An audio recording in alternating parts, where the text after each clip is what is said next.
Well, hello, everybody. Welcome, everyone, and thanks for joining us as we celebrate the 2021 season. We are all here. Brandon Meisner, Chuck Bittner, Devin Albertson, Matt Witwicky, Chris Ferguson, Justin Polizzi.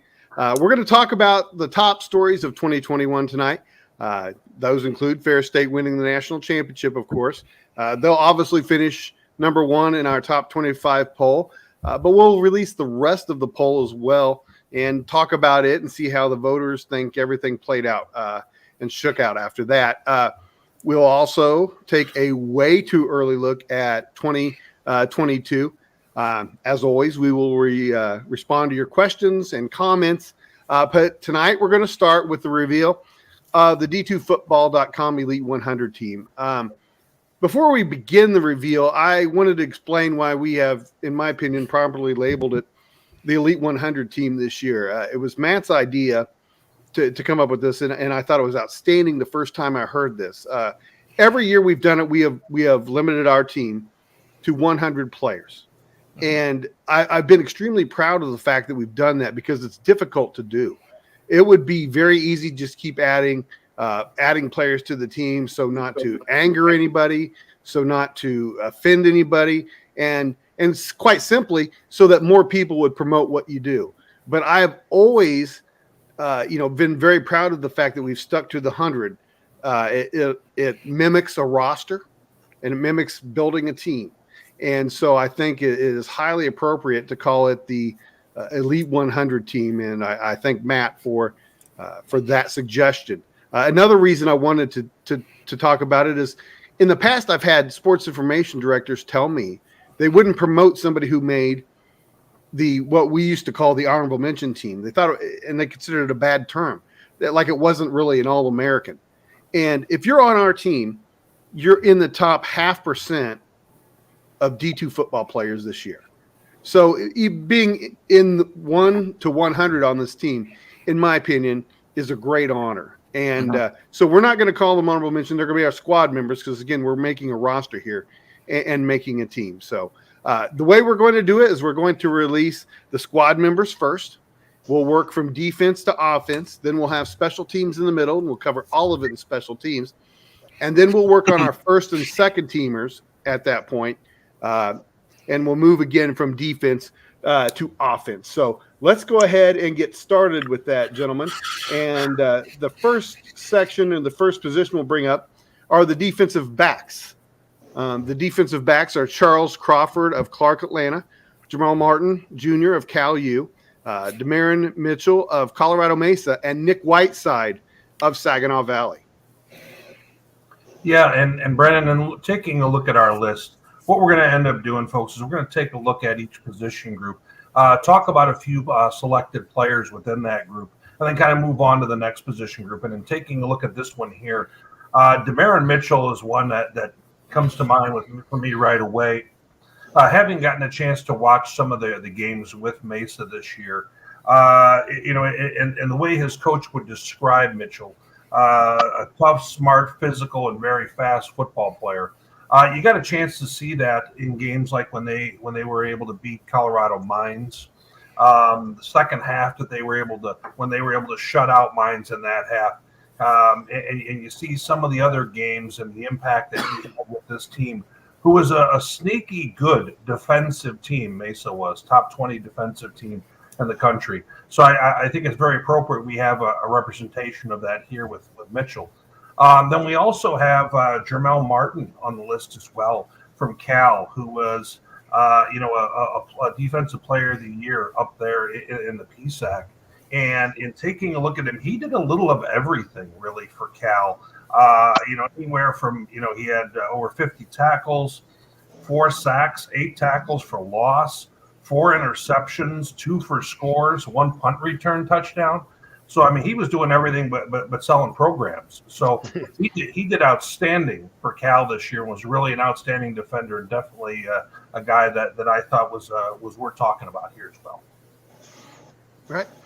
On our linebackers, on our squad members, we have Dawson Dales, Keon Fitzpatrick, Dawson's from Ohio Dominican, Keon Fitzpatrick of New Haven, Malik Hall of Southeastern Oklahoma, Dante Hamilton of Central Washington, Hunter Kyle from Angelo State, Stephen Pierre from Albany State, Ben Stratman from Missouri S&T, Abe Swanson from Grand Valley, and Jackson Taylor from Westchester.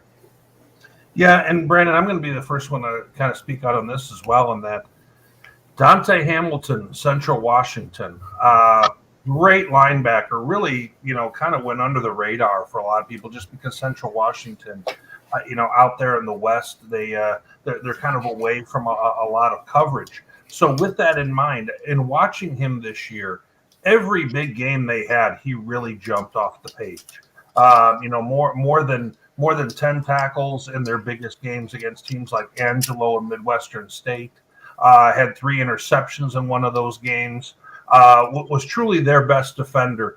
Definitely a guy that I figured that we needed to kind of speak to here. And then, we've got some other guys that we're going to look at as well.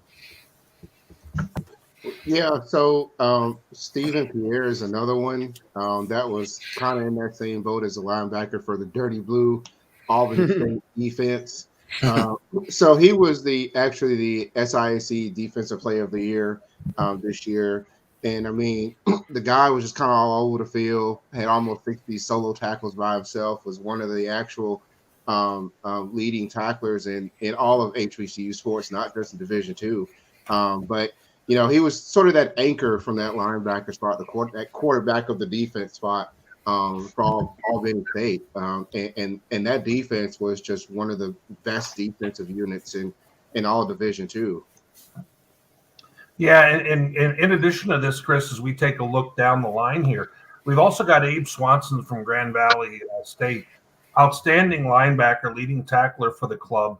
And, for a very good Grand Valley defense, and I don't think people realize that they were one of the better defenses in the country this year. It's just that in games where you saw things like them playing Ferris State, Ferris State's going to make everyone look a little bit different. So Abe Swanson is a guy I definitely want to point out here as well, and give a little kudos because we haven't heard his name maybe as much nationally as some of the other guys we mentioned.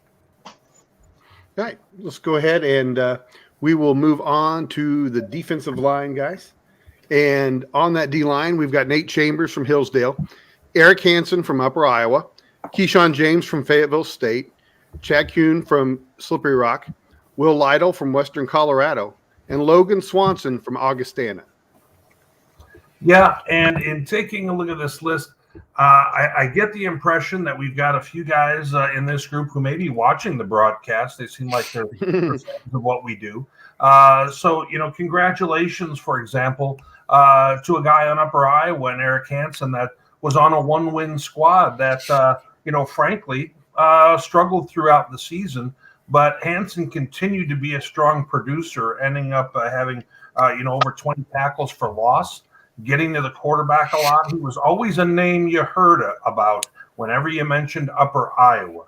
He was always kind of the guy that was immediately mentioned. I think he's very deserving on this list. Yeah, and another person that was very deserving is Keyshawn James from Fayetteville State, who was the CIAA Defensive Player of the Year this year.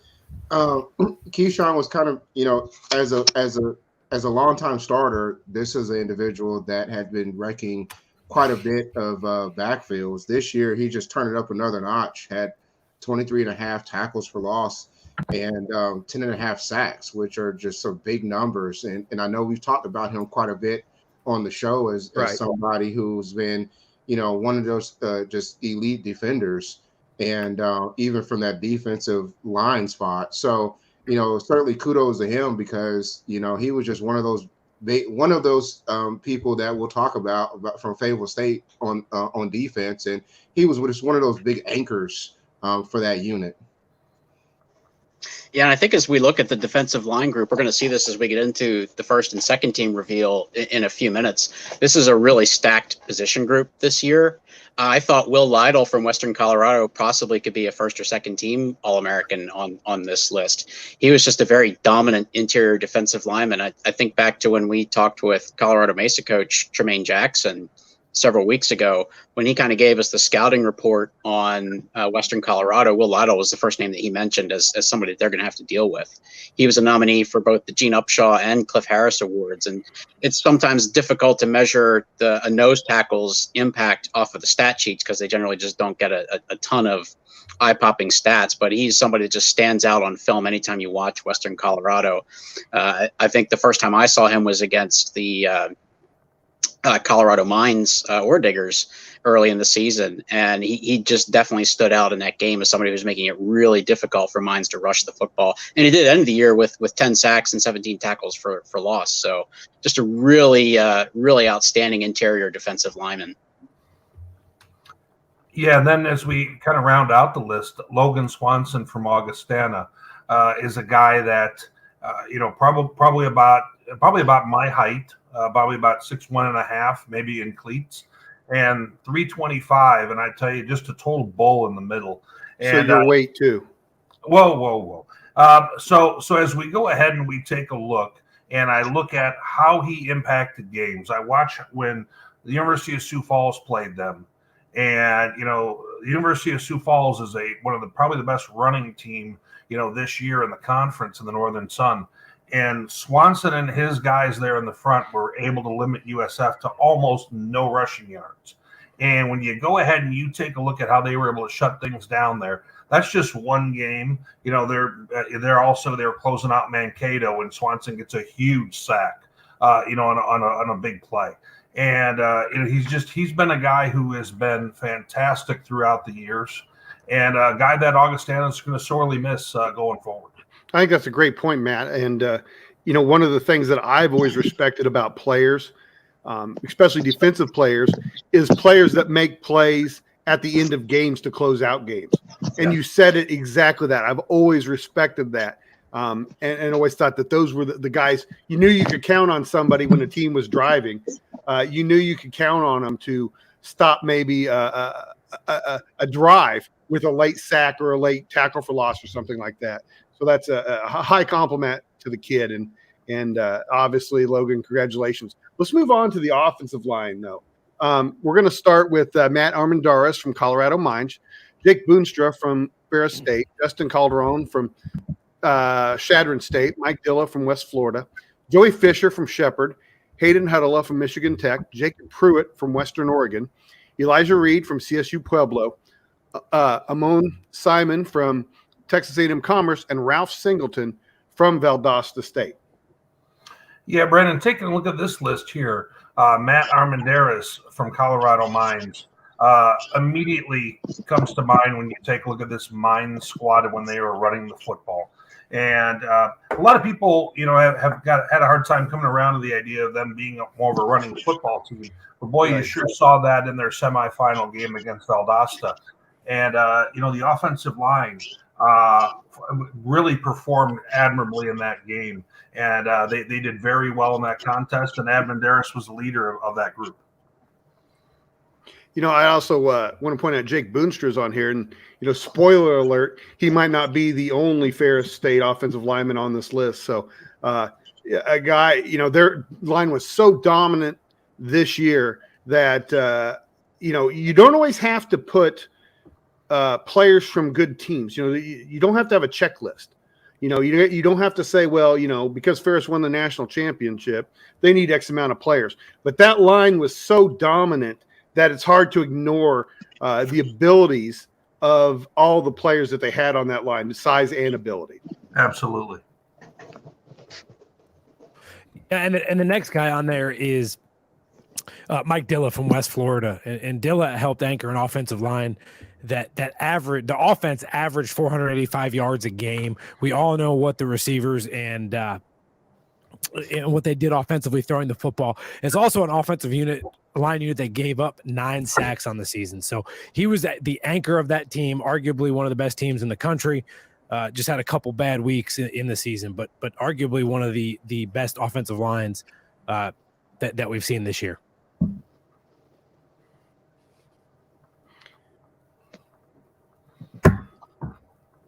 All right. Seems that we're having some communication issues. Justin talked about Mike Dilla. Hayden Huddle, he's going to be a potential pro guy. I've seen some reports. Josh Buchanan really helps us with the offensive line. And, there are some reports he's like a marginal guy in the NFL, 6'2", so he'd be an interior player. It'll be interesting to see where he ends up. But again, Michigan Tech wasn't one of the top teams this year, but Josh Buchanan really helped us, spotlight and find some diamonds in the rough from teams we might not have heard of, otherwise. I think the same is true for Jacob Pruitt there from Western Oregon, and I was real happy to see a Western Oregon player make this list. The GNAC is just such a small conference; they don't really even get to officially sponsor football anymore. Really happy to see him on there. Jacob Pruitt is one of those guys who was what we've come to know as a super senior. He's actually been in that program since 2016. So a very experienced offensive lineman. He's somebody who's just gotten bigger and more dominant as his career has gone on. Played multiple positions across that offensive line, including this year as a senior. He played several games at center and he played a few at tackle as well. So he was just able to play depending on where they needed him, and also a very good leader on that team, having been there for so long.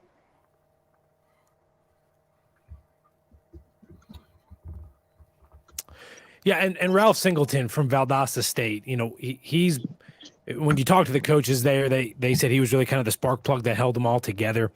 The offense averaged about 508 yards a game, and they gave up 4 sacks all season long. So big numbers for a great offensive line group until, really played really well all year until the last week of the season there against Ferris State in the championship. But Ralph Singleton arguably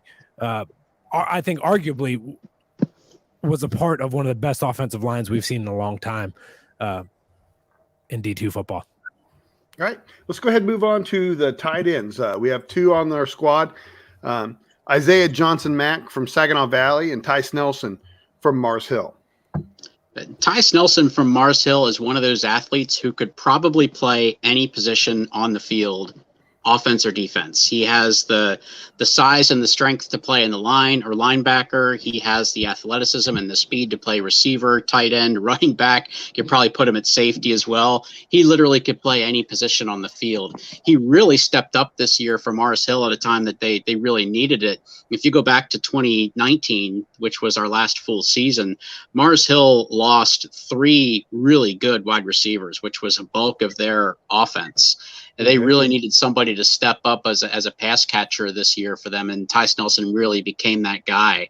On a team with a little bit more overall talent, he's probably a first-team All-American tight end, just a really, really exceptional athlete at the position.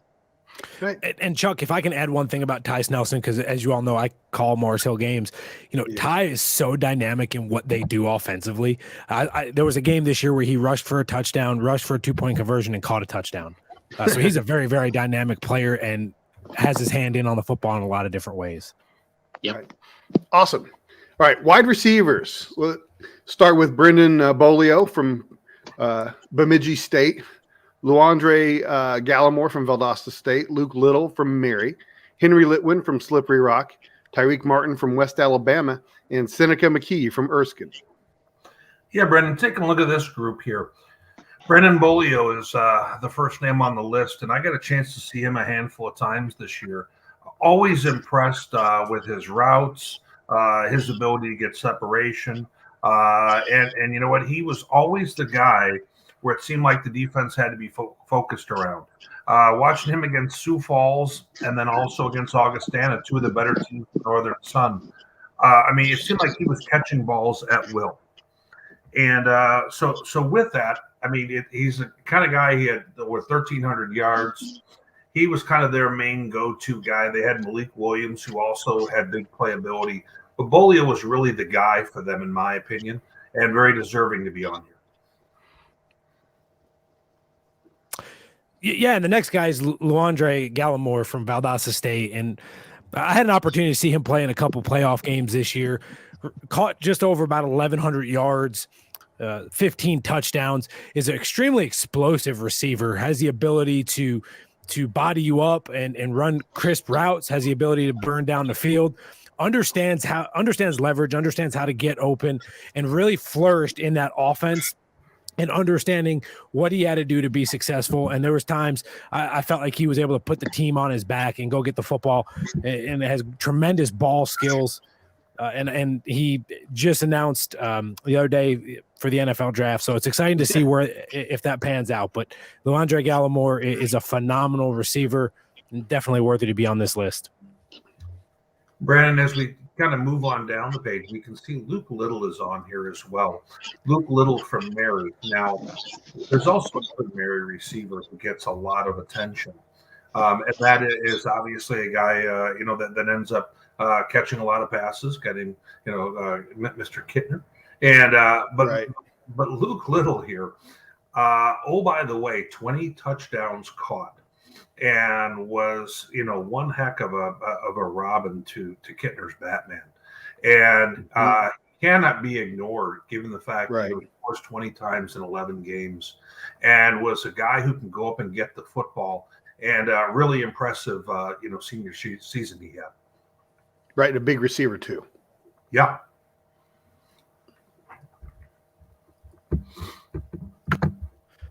And Tyreek Martin from West Alabama. Tyreek had 981 yards receiving, 9 touchdowns. That was a main offensive threat in the passing game for the Tigers this year. I think they had a little bit of a down year. Didn't maybe live up to expectations of where we thought they may finish in the Gulf South, but nonetheless, a tremendous wide receiver, very explosive, really proved that he's one of the top elite receivers in the Gulf South Conference. Yeah, and Seneca McKee, who was the final player on this list, I was happy to see him make it. He comes from a program that was in its first year of existence, Erskine, out of Due West, South Carolina. They did not have much of an offense this year, being a first-year program. Things are a little bit difficult for them. But Seneca McKee really did stand out. He had a big season with a lot of catches and many yards per game.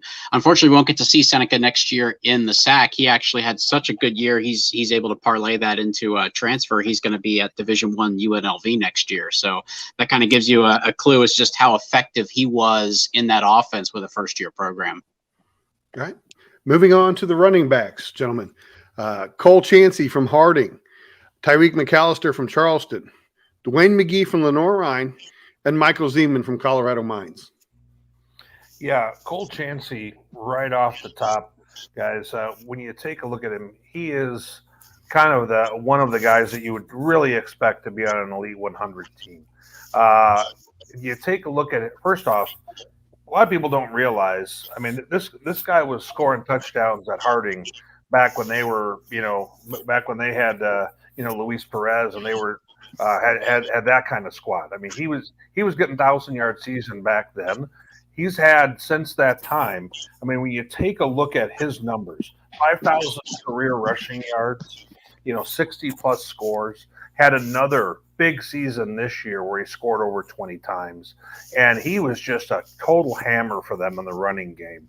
And when you take a look and you watched Harding, it was all about you need to slow down Cole Chansey, because if you didn't, you're going to really find yourself in trouble. And I found him a lot of fun to watch anytime I got to see Harding. Yeah, for sure. I wanted to piggyback off that real quick with Cole Chansey. He was a kid, if you're building a triple option offense, you want a fullback, you would build it in the Cole Chansey kind of model there for him, because he's always leaning forward. He's slippery, but he's also got some power behind him too. He was just like the perfect back for triple option there for being the dive guy. I was really impressed with him this year, because sometimes you think of the fullback, it's just kind of a lumbering guy, but no, he was very explosive at that fullback position. So I just wanted to give him a shout out, because I was very impressed with him over his long career, especially this year. Yeah, and to actually take the inverse approach there, Dwayne McGee makes this list as a freshman at Lenoir-Rhyne. Right. He had a huge season for the Bears in his first year of football. He also played in the spring for them and had a really big spring as well. So that's someone I think we really will be watching for heading into 2022 and beyond. He was a Harlan Hill nominee this year, one of the tops in the nation in total rushing yards and rushing yards per game. So that's definitely a name that we're going to be looking for over the next couple of years. The quarterbacks on our squad: Jared Bernhardt from Ferris State, Cooper Callis from Southwest Baptist, TJ Davis from Nebraska Kearney, Ivory Durham from Valdosta State, John Matoka from Colorado Mines, Logan Nelson from Mary, and Bryce Witt from Chowan. First off, Brandon, what a list! I mean, wow. We spent a lot of time talking about a lot of these guys this year. Right. One quick observation I have when I see this is we have Jared Bernhardt on this list and Ivory Durham as well. Both guys who I'm not seeing on any other All American teams. Some of it's because Jared Bernhardt probably didn't play enough games for in the minds of most for something like that. But we have him and Ivory Durham both on this top 100 list because we feel that they were two of the best 100 football players in D2 football this year, without a doubt. And you take a look. I'm going to focus more on Bernhardt, but I mean, you just take a look at what he did on the biggest stage, and his ability to make people miss, and the way he was just a perfect fit for how they wanted to run the football with the quarterback at Ferris State with that huge offensive line. And just a heck of a season, and I'm glad to see him on our group. Matt, one of the guys on this list that we didn't talk about a lot this year and probably did deserve more mention was Cooper Callis from Southwest Baptist. He didn't get a whole lot of mention just because Southwest didn't have a great season. They finished 4-7 overall, but Cooper Callis actually led Division II in passing yards per game with 337. So that's even better than our Harlan Hill winner. 69% completion percentage, 35 touchdowns to 10 INTs. And he was the D2 National Player of the Week in Week 6. He had a really big year for Southwest Baptist. They're possibly not even a 4-win team without him. So that's probably a player that didn't throughout the season get the kind of discussion, the kind of publicity that he deserved. So I'm really happy to see him make this list. Yeah, then TJ Davis, guy from Nebraska Kearney, he was a lot of their offense this year. He was a dynamic player. I think about 3,500 all-purpose yards, almost 40 touchdowns this season. He was one of the only two players in the MIAA to rush for 1,000 yards this year. So he's just a fantastic player. He was the best player in the MIAA in offense this year, so he's definitely well-deserving on this list as well. I know Chris saw him live in person, was very impressed with him as well. He's just a very good football player there from Nebraska Kearney. He's coming back next year, so we should see more of him going into 2022. Yeah, Ivory Durham from Valdosta State is a guy you should probably start seeing on more lists, if not already. I think going forward, he's going to be on a lot of All-American lists going forward. Ivory, second on the team in rushing with over 1,000 yards on the ground and also 3,400 yards in the air. So he did it both on the ground and throwing the football. He's a guy that understands the game of football. He's arguably the fastest guy on the field anytime he's out there. When it came to the Gulf South, he was absolutely just an absolute threat, not just to run the football, or not just throw the football rather, but run the football. We watched him in the postseason. You watched him in the playoffs. He led the team in the semis against Colorado Mines when Brian Sounds was injured or didn't play. I don't know why he didn't play, but he didn't play, and then Ivory Durham stepped up and led the team to a huge semifinal victory. Just not enough. Got injured in the national championship actually, and still competed and gutted it out. So, Ivory Durham is a guy that I think we will start climbing some of these lists going forward. John Matoka from Colorado School of Mines, I wanted to talk about him because I think I probably underestimated him a bit early in the season. But boy, somebody who really turned it on down the stretch and was there for his team to make a deep playoff run. John Matoka was just a stud for Colorado Mines in the playoffs and the few weeks leading up to that playoff run, just making lots and lots of plays, throwing the ball, rushing the ball. And I think it's also really his leadership that makes him a great fit in that offense and a great player for that team. He probably would have been deserving of Harlan Hill contention if they had the opportunity to nominate more than one player. Really big season for the Ore Diggers and a huge part of the success that they had and getting them very, very close to playing for a national championship. So very happy to see him on this list. Yeah, as we kind of continue down the list, I'm going to look at Logan Nelson from Mary. I had some people in the Northern Sun kind of inquire, is there going to be, a quarterback that's going to land on this Elite 100 team from the Northern Sun? There was some very good quarterback play in the conference this year. And, some thoughts were it has to be, Brandon Alt from Bemidji, or, Right. there was some other names, Troutman from Northern thrown out. And I really zeroed in on Logan Nelson because of the fact of his efficiency and the fact that he was right up there with Cooper Callis for the most passing yards per game, right at, over 330 per game. Taking a look at Logan Nelson, not a lot of people, if you're not in the Northern Sun, know about him. 65% passer, 41 touchdowns thrown, and 7 interceptions. Those are pretty darn good numbers. And I tended to favor those over any of the other ones I was looking at in the conference. So I've got Logan Nelson on this list for those reasons. Yeah, and to close out the quarterbacks, it's kind of hard to not have some words for Bryce Witt and what he did at Chowan. So Bryce Witt actually tied Amir Hall for the most touchdowns by a CIAA quarterback over their career, including over 40 touchdowns this year, either through the air or on the ground. Just the things that he was able to do. He was the CIAA Offensive Player of the Year this year. Chowan got to their first ever top 25 ranking in any poll on the strength of Bryce Witt and what he was able to do. Just a really tough target to take down. It's like 6'3", and he's just a big kid. And it came in as a freshman, gutted it out early, and really took some steps to at least have people kind of buzzing about the Chowan program a little bit. So it's, kind of a testament to what he was able to do to get on this list. All right, now let's move on to the special teams. I know that a lot of us can't wait to see that. We're going to tackle that all as one big group. So the way we have it on the squad members, we have punter Clayton Crowell from Catawba and all-purpose Amik Williams from Chowan again. On the second team, we have kicker Anthony Beatco from Cal. The punter is Justin Dwinell from CSU Pueblo. And the all-purpose back is James Letcher from Washburn. And on the first team is kicker McLean Robertson from Wingate, punter Jed Quackenbush from Ohio Dominican, and all-purpose Dominique Ramsey from Texas A&M Commerce. So Watkins from Chowan is he was a threat to score from anywhere on the field. And so he was just really dangerous as a special teams player. I remember watching a game this year, played Virginia Union, and returned a kick for 99 yards for a touchdown. He just lined up anywhere. He put him at running back. He'd do a jet sweep, receiver. But his special teams is certainly was noteworthy enough to be on this list because he was just able to give Chowan some really good field positions, either as a kick returner or even in the punting game.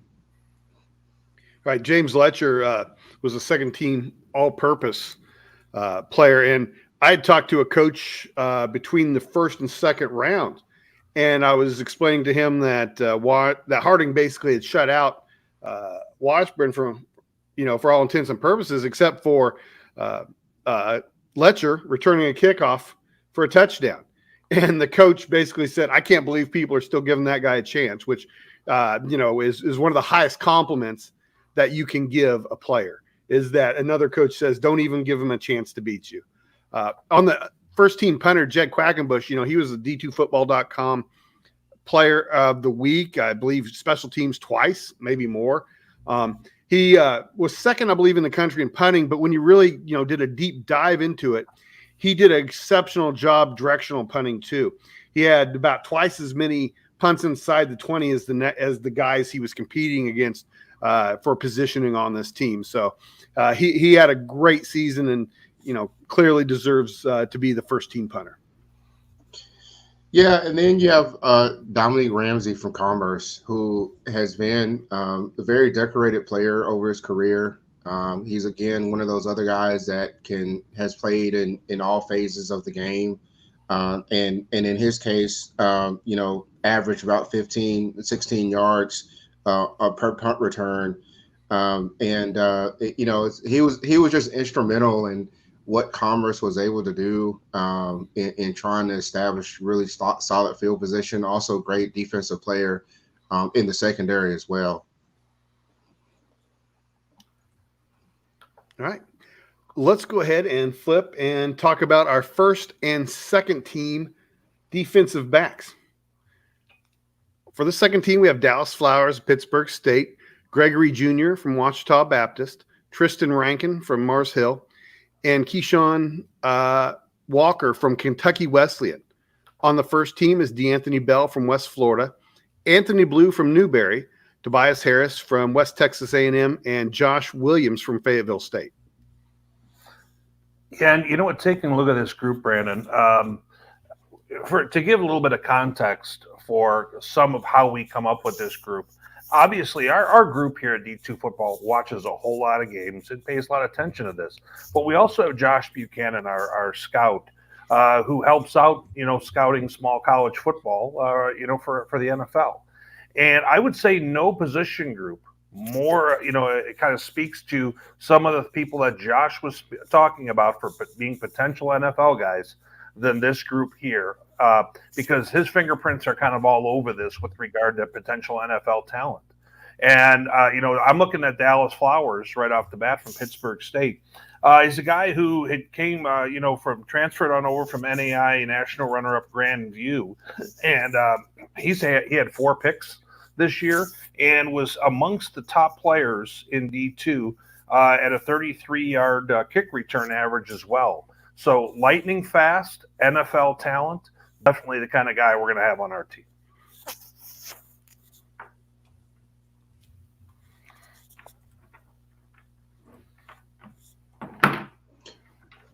So, Chuck, we're going to have you unmute your mic. We couldn't hear you on that.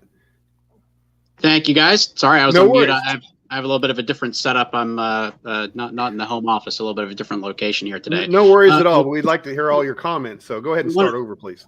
One of the players who I think has an opportunity to grow into that NFL draft prospect is Tristan Rankin from Mars Hill, a young player who had a big breakout season for the Lions. I thought Mars Hill had a chance to have the best defense that it had in several years coming into the 2021 season. But Tristan Rankin was not even a player that I had on my radar. I was looking at a lot of other players, but he had a monster season at 8 interceptions, 2 were returned for touchdowns, and a lot of pass breakups. I think is really what stood out on film for the talent evaluators is just his coverage skills and his ball skills, but also a very explosive player that is really good on kind of those corner blitzes. He can get in the backfield in a hurry. Had several tackles for loss as well. So I'm really excited to watch him in the coming seasons and see how his talent develops. He really could be one of those players that we're looking at as a potential pro in a couple of years. So, since Matt had brought up Josh, Josh and I had talked a lot about this, and Keyshawn Walker, again, Kentucky Wesleyan, not a team that we focus on because they weren't that successful, but he's a 6'3" corner, a long player. He's a player that, is going to have sneaky pro potential. He's at least going to get a chance. And DeAnthony Bell at West Florida, considered one of the D-backs in the country for a long time, and he'll probably get that chance as well, Chuck. Yeah, and possibly Anthony Blue. I think he's at least going to end up in camp with someone. He's a player that's been around a long time. We actually joked with Todd Knight, the head coach at Newberry, when he was on our show, that I thought Anthony Blue was in about his 9th season with the Wolves during this year. But that's a player who has just continually improved and developed throughout his career. What I have heard about him from the coaching staff at Newberry is just his work ethic. Very focused and constantly trying to get better as a player. And I think he's very deserving of a first team nomination on our list. He certainly played like it all year long and frankly has played like it throughout most of his career. Yeah, and the other 2 guys on this list are right there with what you all are saying, because Tobias Harris is a guy who has been recognized by us in the past as a return specialist, and then now he's recognized in his last year as the first team on the defensive back squad. And what's interesting about him is that he's just got that speed that helps really cover a lot of players here. That speed actually translated where he actually got 2 pick sixes on the defensive side of the ball for West Texas. And so to me, that's another guy that's a real standout. But I do want to talk a little bit about Joshua Williams because this young guy, from Fayetteville State, he's one of those other tall, rangy players. He's about 6'3". Right. And, he had 3 interceptions, 9 pass breakups, and had a pick 6 as well. He is actually the only player that I'm aware of from Division II this year that's going to be playing in the Senior Bowl. And so, there's a lot of eyes on him to see kind of, how high he can go. He could be the first Fayetteville State player drafted in the NFL since 1976. So it's a pretty big deal to see, he was kind of the Awesome. anchor for that Fayetteville State secondary. There are other guys who got a little bit more shine than he did, but he just kind of functioned as that individual in that secondary that kind of kept everybody in check and was a real senior leader for the Broncos this year.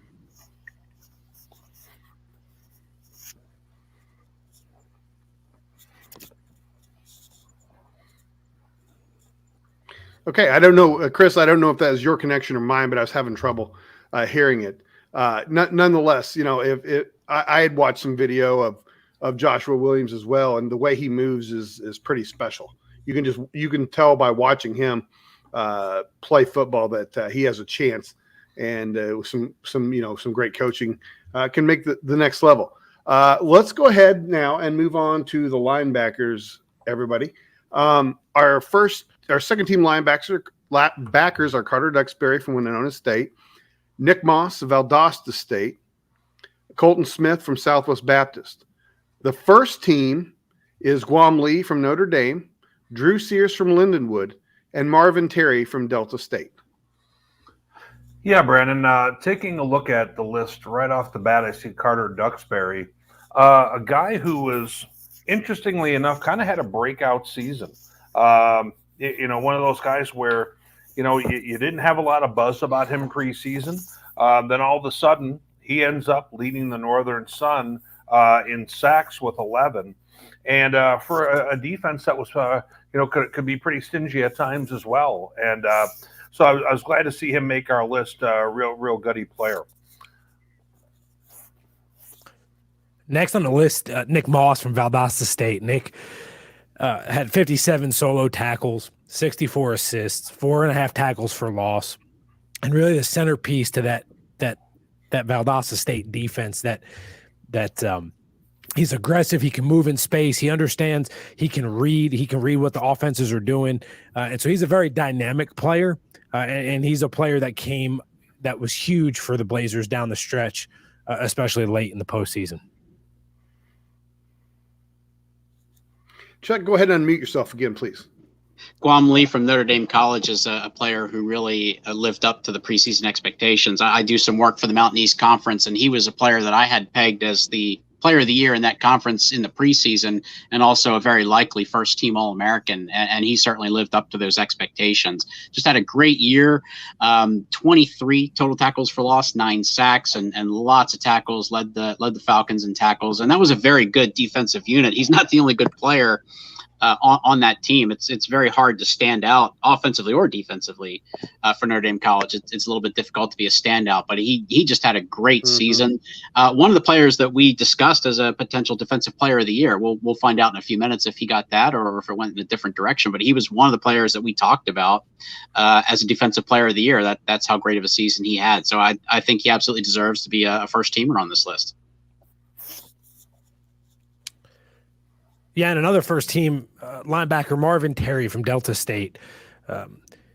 62 total tackles, 51 solos, 21 tackles for loss, 10 sacks, 2 pass breakups, 1 fumble recovery. So, Marvin Terry was a cornerstone of the Delta State defense, even though Delta State, for all accounts, had a quiet year, a little bit more quiet than we thought they would have. Marvin Terry definitely deserving to be on this list and to definitely be a first-team linebacker. Awesome. Well, moving on to the defensive line. Caleb Murphy from Ferris State is the second teamer. Ikena Owasaya from CSU Pueblo. Josh Pryor from Bowie State. Chris Terrell from West Alabama. On the first team is Carl Igwe from Frostburg State. Deshaun McCarthy from East Stroudsburg. Sam Roberts from Northwest Missouri. And Jonathan Ross from Bowie State. Yeah, Brandon, it goes without saying that Bowie State has got a wealth of ability and talent on the defensive line, as we can see right here. Joshua Pryor is a guy, you take a look at him. He's had so much success in his 3 seasons that they're just flat out running away from him now. And he's had 3 straight years of 20 tackles for loss. When you really think about that, that's extremely impressive, and he has a year left. So as you take a look at him, Joshua Pryor is going to be the guy a year from now that I really think we're going to be hearing a whole lot of talk about for the NFL draft. You watch him; he moves so well. He almost looks like a tight end, but just bigger. And he gets to the quarterback, and obviously along with his teammate who's here on this list as well. They're quite the pairing. Chris, what are your thoughts about Mr. Pryor? All you need to know is his nickname, the Monster, because he was just such a beast. And you know what? You're right, because he was that guy that in 2019 everybody focused a lot on the secondary for Bowie State, but it was really between him and Dimitri Morcell to be the conference player of the year on defense. And he was so dominant that you're exactly right. Teams really started to key in on him. And there's another guy that we'll talk about shortly that is just as dominant as he was. And so, the guy's just an absolute beast. And him and his teammate are 2 of those big anchors that just wreaked havoc on whoever they played, save for one individual team that does not need to be said. But just like anybody that they played on defense, they just wreck havoc. Valdosta State. We don't say that name right now. So, Justin, tell us about Chris Terrell from West Alabama. Chris had a pretty good year this year. 41 solo tackles, 8 assists, 14 tackles for loss, 7 sacks, a forced fumble, and a couple quarterback hits. Really a force to be reckoned with up front for the Tigers. Again, probably didn't have the season that they wanted, but he was a cornerstone guy for them. He was a guy that you had to come up with a game plan for, which way you're going to run the football. Where is Chris Terrell? How are we gonna attack and neutralize him? So he was a guy that I thought created a lot of difficulties for offenses and forced them to do some things they didn't want to do. And so I think Chris Terrell definitely is deserving to be on this list, given the season he had. Right. Yep, and as we move into our first teamers from Frostburg State, Carl Igwe had a monster season. And we talked a little bit earlier with defensive linemen, sometimes statistics don't necessarily reveal the impact that they have on the field. And I think you could say that a little bit with Carl Igwe. He didn't necessarily have the total number of tackles that would make you think that he was one of the best players on the team. But if you look a little bit deeper, 17 sacks, which was among the best in the nation, 23 tackles for loss. He has a really explosive first step and some really good hand movements where he can just kind of move blockers out of the way. Somebody who really dominated the Mountain East Conference. And there are some good offensive linemen in that league, and he really had his way with some good offensive linemen. So I think he's very deserving of a first-team All-American pick. Was definitely somebody who was getting a lot of postseason attention, all-region, and some of the other All-America lists as well. So very well-deserved for him and for Frostburg State for him to be on there as a first-teamer. Yeah, stay frosty, definitely for sure there. Congratulations to him. For Northwest, Sam Roberts, he was the MIAA Defensive Player of the Year. He just won the Cliff Harris Award for the best defensive player, I believe, in all the smaller colleges. Just an absolute game wrecker. He's 6'5", 280, 290. is just a monster up front. All the teams in MIAA, you had to know where 98 was at, and even if you did, you had to put one or two guys there to account for him, really open up guys on that D line to be one-on-one. That's how Northwest is able to thrive and have arguably the best defense in Division II this year. I mean, they held Ferris to 40 points in the playoffs. That was pretty impressive in that game. We saw later on how explosive that Ferris State offense kind of was, and he gave them some fits at times in that game. They really hit Northwest on the edges and kind of ran away from him because why wouldn't you? He's a monster in the front. So he's definitely one of the best defensive players in the nation, and he'll be up for our Defensive Player of the Year award as well. I think, in my opinion, he was the best defensive player I saw this year. We'll see if he wins the award here at the end. So Jonathan Ross, the other Bowie State player on the defensive line, that means you have two defensive linemen that are first and second team on our list. And Jonathan Ross was just dominant on the line. I know we kind of joked around a little earlier about Austin State, but Ross and Pryor both had 2 tackles for loss apiece in that game, and held their own for quite some time. And not to mention, this is an individual that has a lot of eyes on him also, and he's just a sophomore.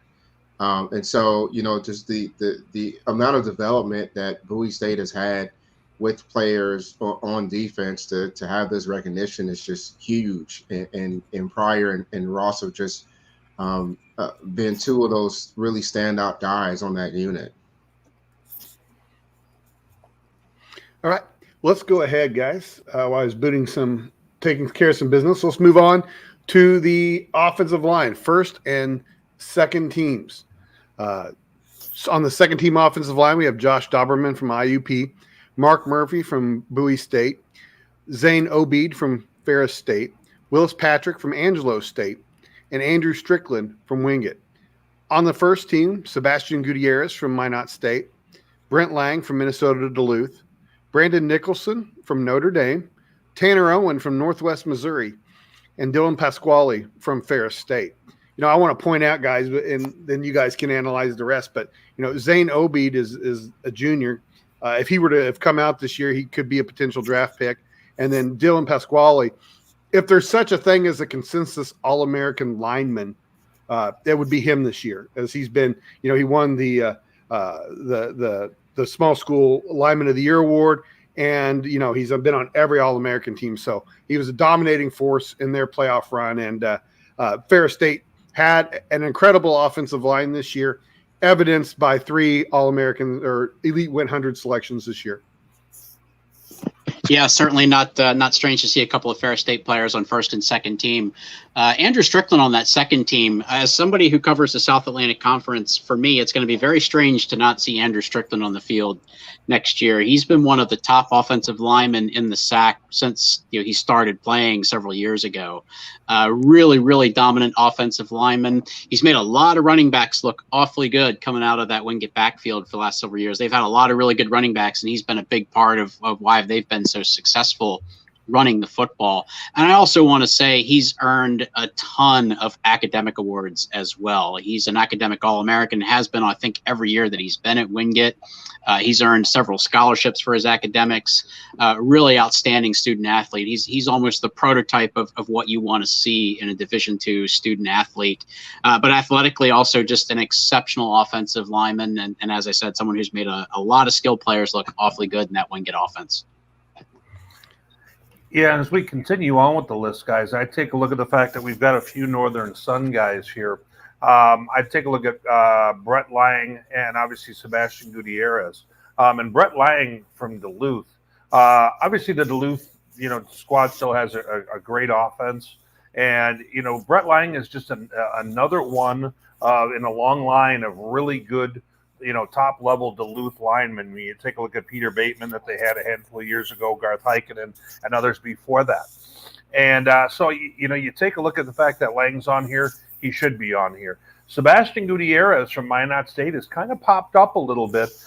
Big mountain of a guy, 6'6", 300, moves well. And all of a sudden, he's one of those guys who's getting a whole lot of talk about ability to get to that next level. with the NFL, and a guy that scouts are talking about a lot. So definitely a deserving guy as well.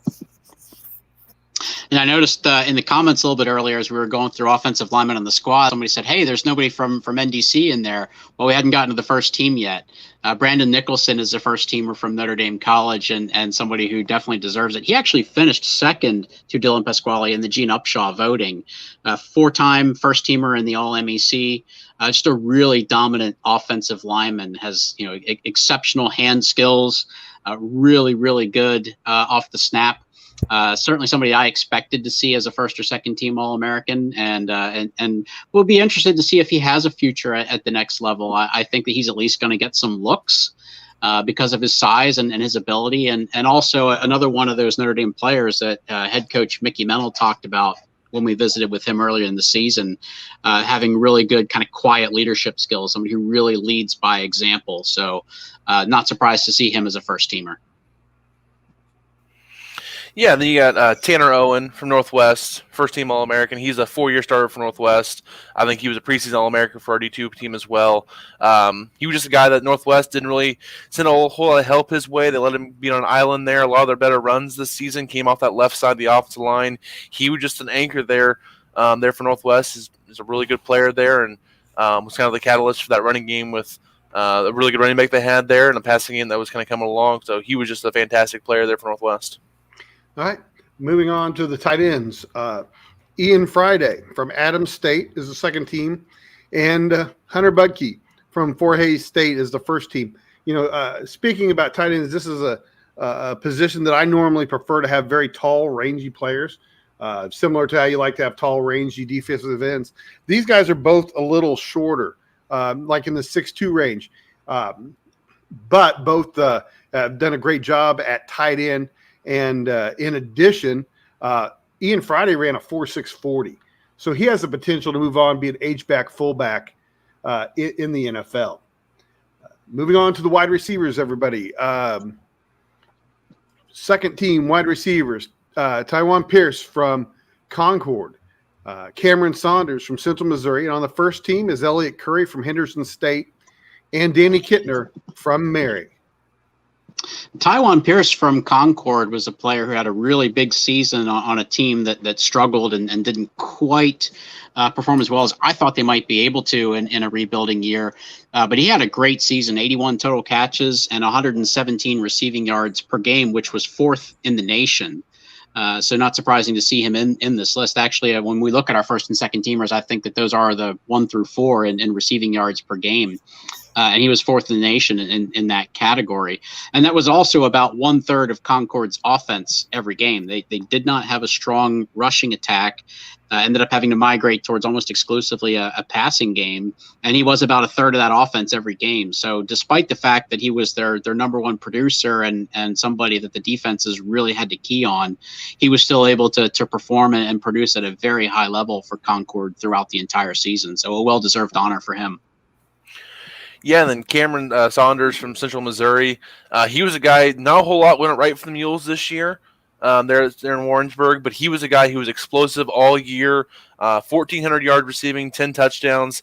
He averaged 6 catches and 130 yards receiving per game. They went through a couple of quarterbacks before they finally settled on the right one kind of deal. So there was a lot going on around him that failed, but he was spectacular this year, and he was just so explosive there for Central Missouri. He was fun to watch, even if his team went 4-7. He was definitely deserving of this All-American Elite 100 selection.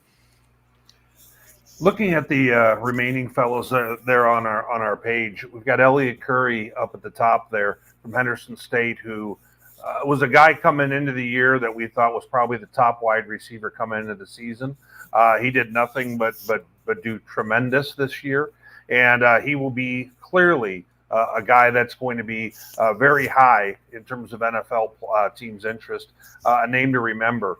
We also have a guy who a lot of people didn't know about before the season, a guy that I've obviously talked about since about mid-year as someone who should have been in the conversation for the Harlan Hill, and that's Danny Kittner.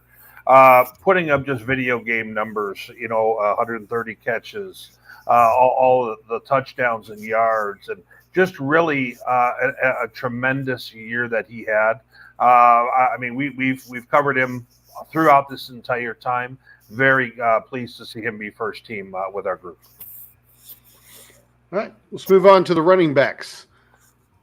On the second team, we have TJ Cole from Ouachita Baptist, Al McKellar from Northwest Missouri. On the first team, Toriano Clinton from Indianapolis and Cody Schrader from Truman State.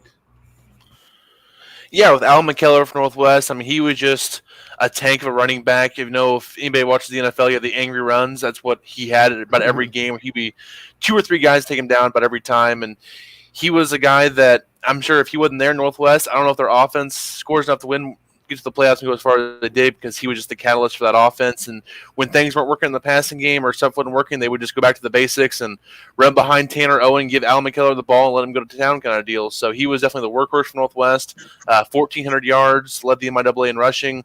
And we saw him tear up the GLVC there in UIndy last couple of years. This year, showed it again in the MIAA. So definitely deserving, and I was probably teetering on that line for first team as well. He's just that good of a player. He's going to go to the draft as well.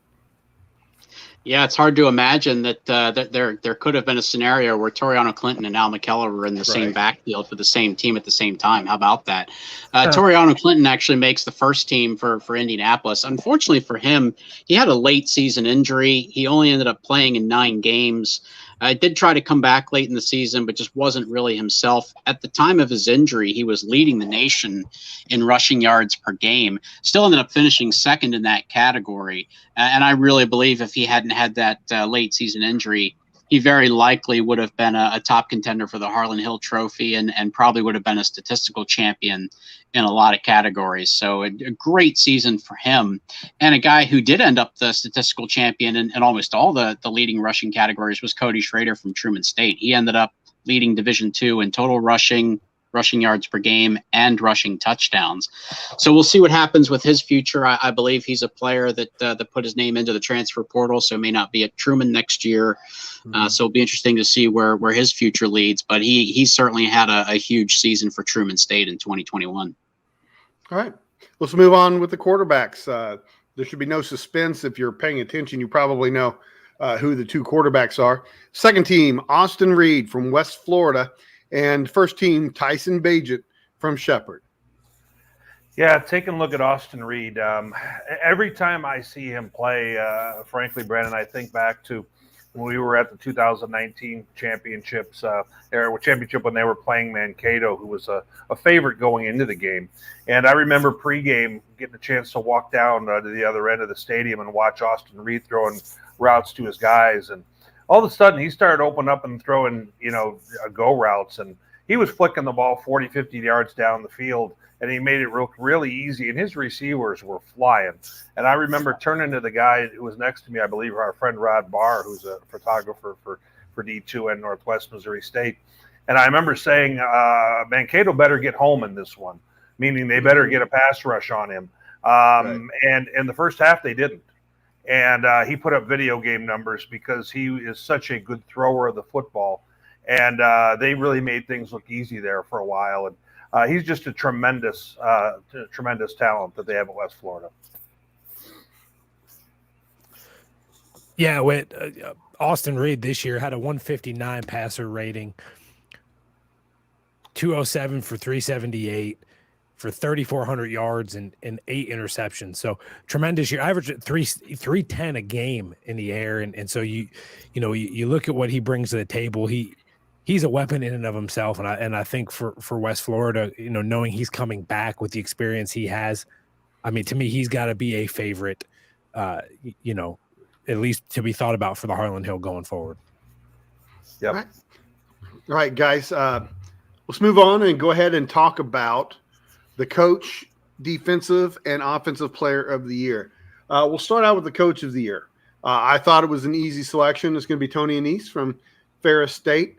Obviously he led them to a very dominating or a very good regular season, and then a very dominating postseason run.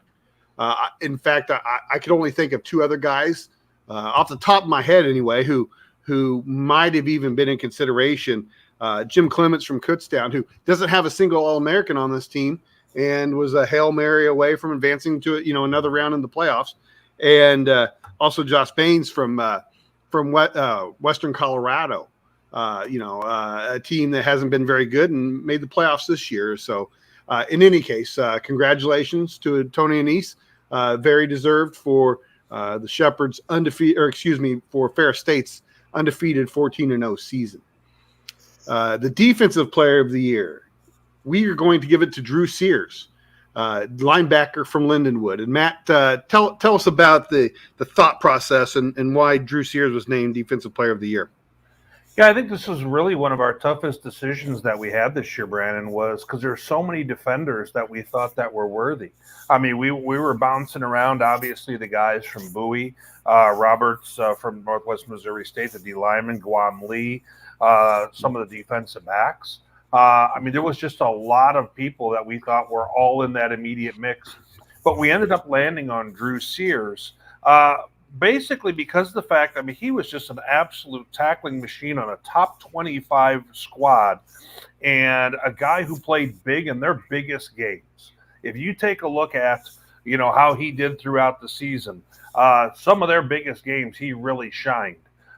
He ends up, getting 9 games with over 10 tackles, right. And then you look further at him against Grand Valley in their playoff game. He has 13 stops. And he gets 2 tackles for losses, ends up having a sneaky 5 picks on the year. And after the game, in the post-game presser, the Grand Valley guys were talking about that number 5 on the other team. Obviously, They were speaking to Drew Sears. I think it's very fitting that they were because he was everywhere, even in their loss. So I thought that you take a look at the career he's had. This is not just a first-year thing. He's been doing this year after year. And he just had another outstanding season this year as well.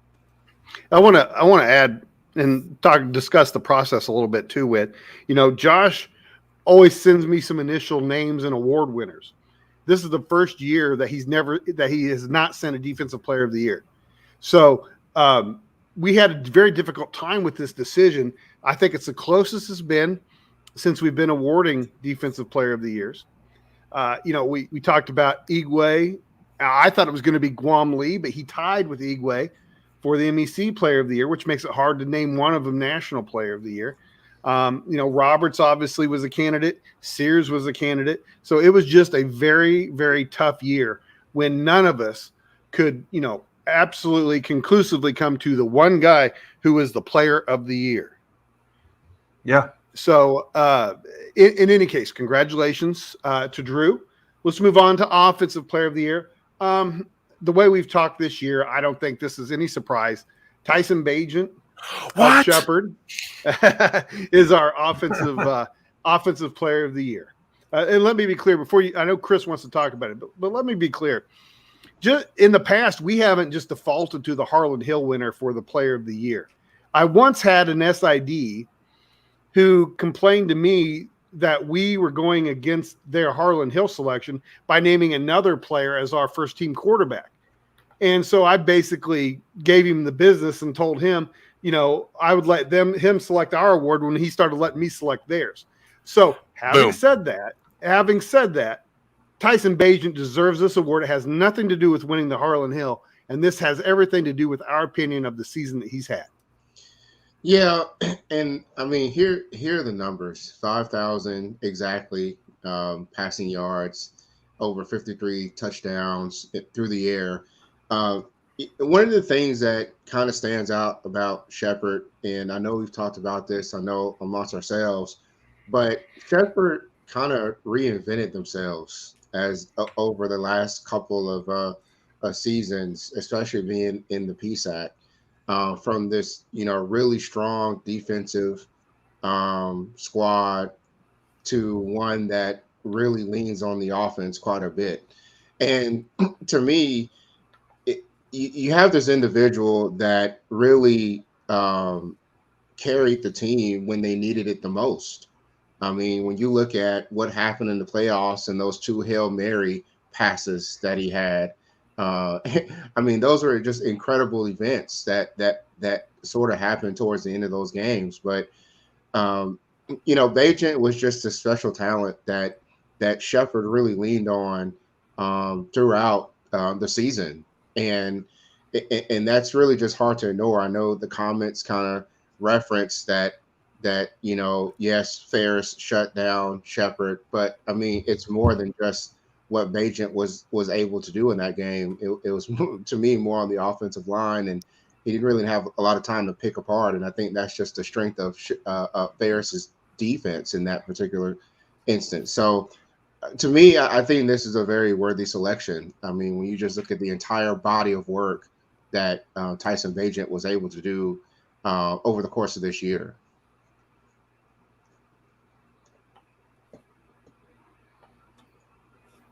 Absolutely, absolutely.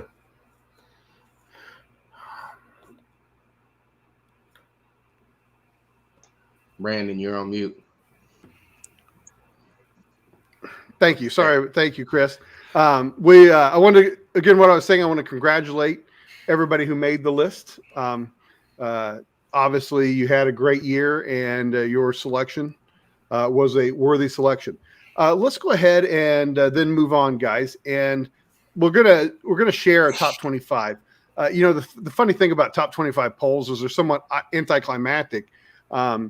Because we have a national champion and we decided on the field. It's not the same as back in the day whenever they were having D1 bowl games, and then the champion would be a selection. So it's not the same. But I want to go ahead and look at the way it ended up.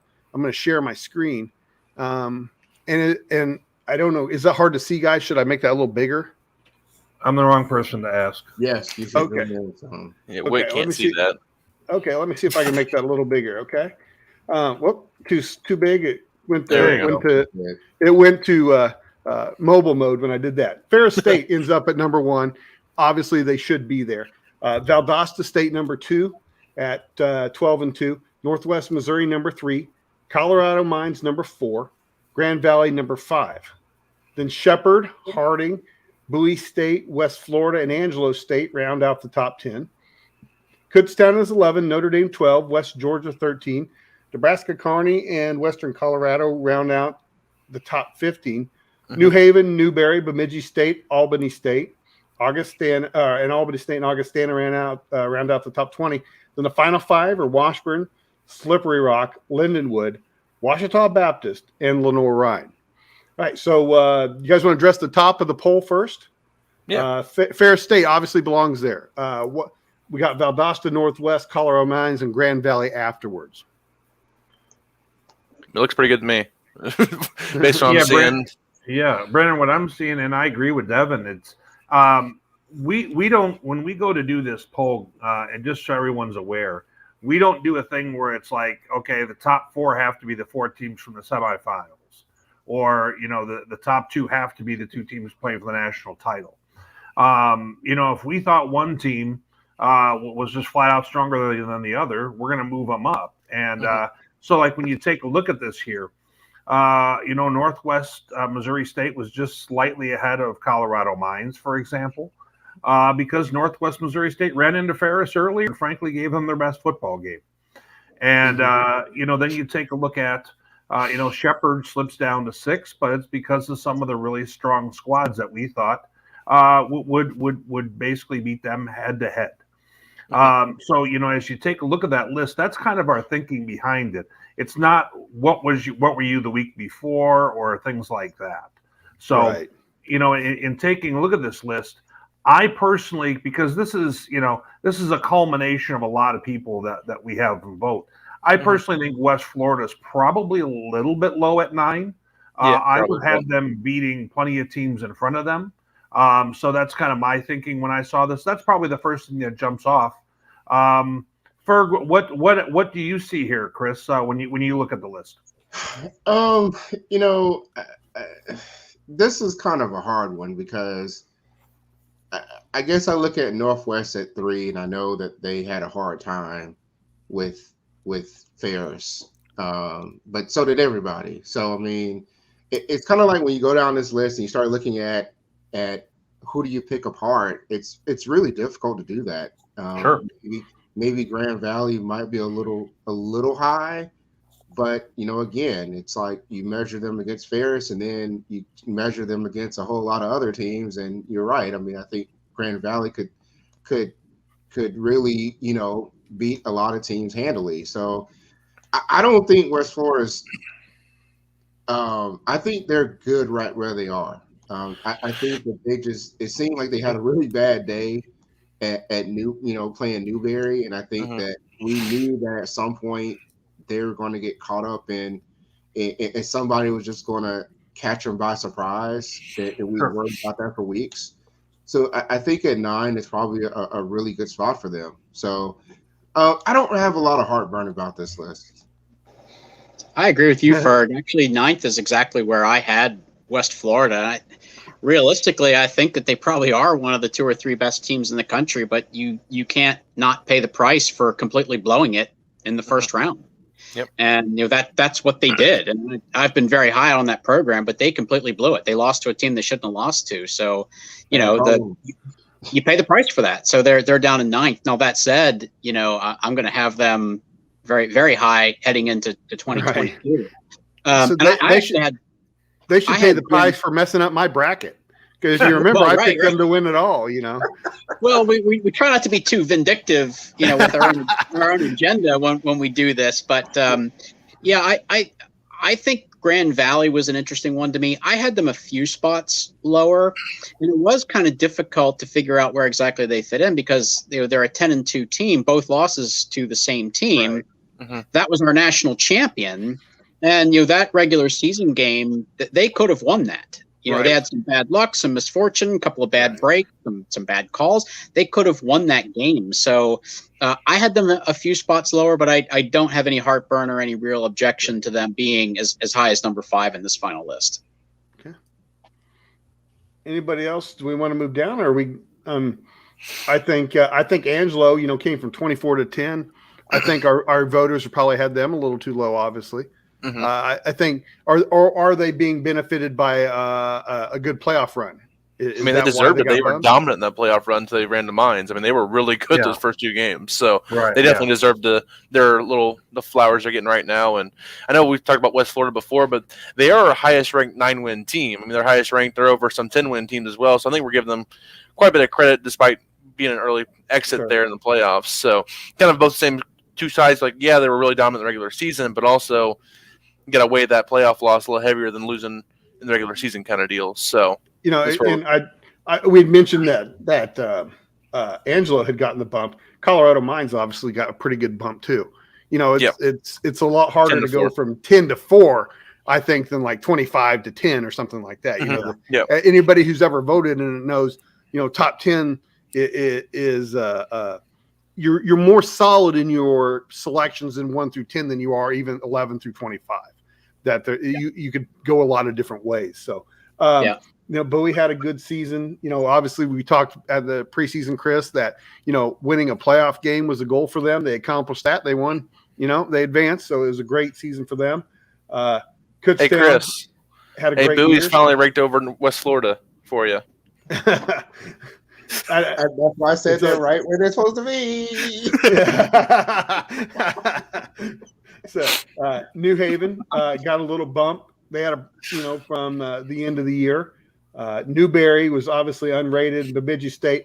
I think those teams and Lenoir-Rhyne clearly got a little bump because they made the playoffs. They probably don't get voted. I think there is, there's going to be some bias to making the playoffs for voters because it's fresh on their mind, et cetera, et cetera. And so I think that is the case. Slippery Rock. I thought both those teams deserved to jump into the top 25 because of what they did in the playoffs. Yeah, I think the one that interested me though is down in 25. Lenoir-Rhyne, had not previously been ranked. They made the field. Had a really tough game at Bowie State. I was very interested to see them make the top 25. I'm the SAC columnist. I really like that program. I did not have them in the final top 25. So I was very interested to see them in the list. That could have been the remnants of being in the playoffs. People, there's a recency bias, and people just voted them. But looking at that, Slippery Rock, obviously, I think the injury to Litwin had a little effect on their season, but I thought that they were overrated for much of the season, especially preseason. So I would say, with Litwin, I think they were a top 20 team, but that's where they end up. Lindenwood's probably where they belong. Washita didn't make the playoffs, but that's 9-2 is a good record. So, all right. And they Smooth. beat Harding. Yeah, that's. I thought Southeastern beat Harding. No, you're right. Never mind. I was wrong. Yeah, hey. All those GAC schools beat up on each other. I got them all confused a little bit there for that. So, okay, also, no worries.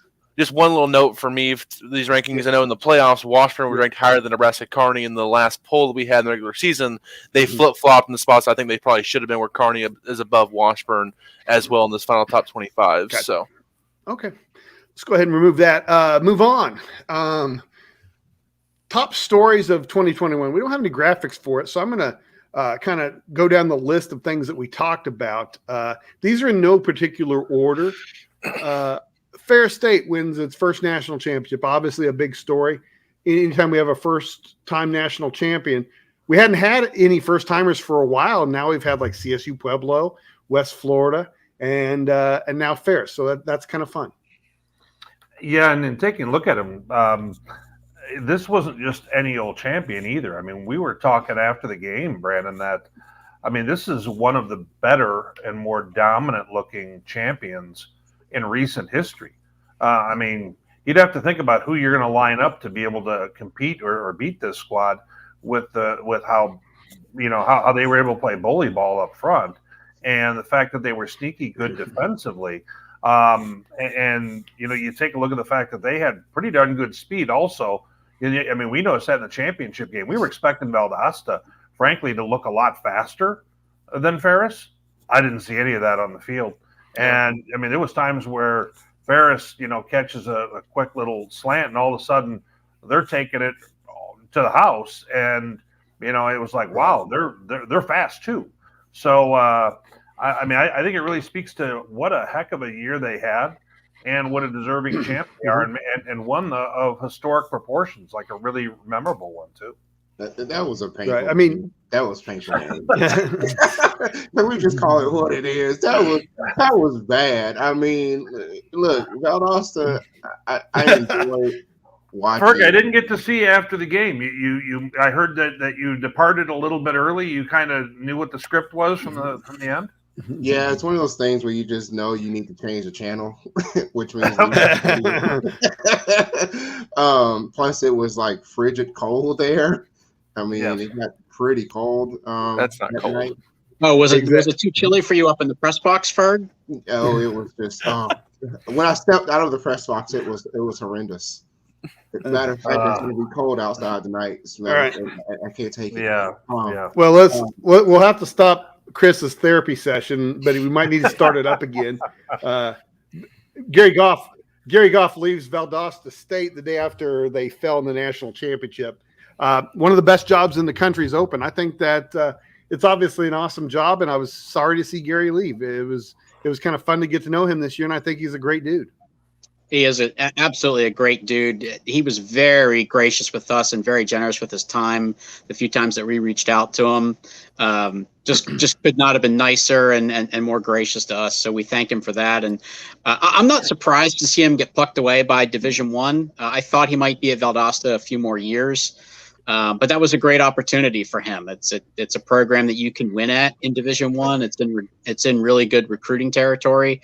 So I think he just viewed it as a great opportunity. And obviously he saw a lot of things he likes because, Valdosta being his alma mater, his wife's alma mater, that's home for them. So he must have really seen a lot of things that he liked to take that opportunity. He just wanted to live closer to K-Ferg, I think. Yeah, for getting the map involved. Yeah, I dropped him some advice on Twitter. He better avoid the Louisiana 15 because it's coming. It's coming. You know what, Chuck? You were just talking about Coach, and I think something that you and I both noticed was it was really obvious to me when we were watching towards the end of that contest, a one-sided one by the time the fourth quarter came around. Halftime. They had a few injuries and other things like that happen, and how much he cared for his guys. Mm-hmm. You could see that when he was walking over and talking with them. This is before the game's even over. And the relationship that he had with Ivory Durham, they're walking around together after he comes off the field trying to still figure out some stuff. The engagement he had with his guys I thought was really impressive.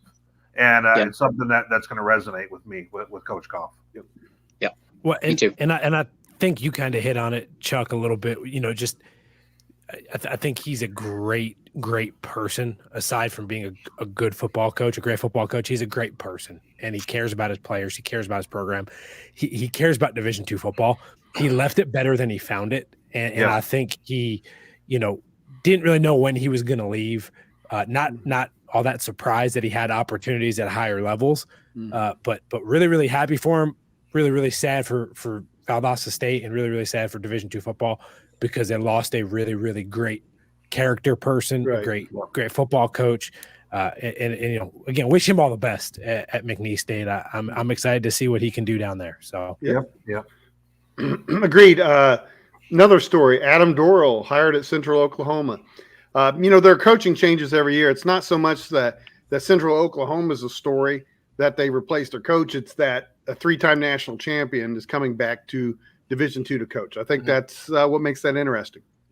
Yeah, for sure. I mean, Dorrell's a great coach, and he's going to install a culture there at Central Oklahoma that's going to be really tough to beat there in the MIAA. There's a good recruiting base there in Oklahoma. I know Emporia State, they've had some good teams in the past. They've recruited that area really heavily, and I'm sure Dorrell will take that area kind of back for the Broncos. So they'll be a team to watch here the next couple of years to see what he can kind of build there, and I think it's it's a great hire for Central Oklahoma to get Adam Dorrell. Sure. All right. Also, another coaching change. Tuskegee replaces Willie Slater with Reggie Ruffin, who was at Miles. We were talking before the show, and for the thing about Division II, and even the thing about a lot of college sports, is very transitory. People pay attention, sometimes adults, for the time that their kid is at a school or the time that their son is playing at a school. For those of us who's paid attention to the division for a long time, we can remember when Tuskegee was an incredible program and a great team every year. And this is a big deal to me, who I've been watching it, every year. They were so good that, people would say, hey, you need to play in the playoffs rather than the Turkey Bowl Classic, because, you have a chance to advance in the playoffs. And, some years they did. So that's, in my opinion, is a good job.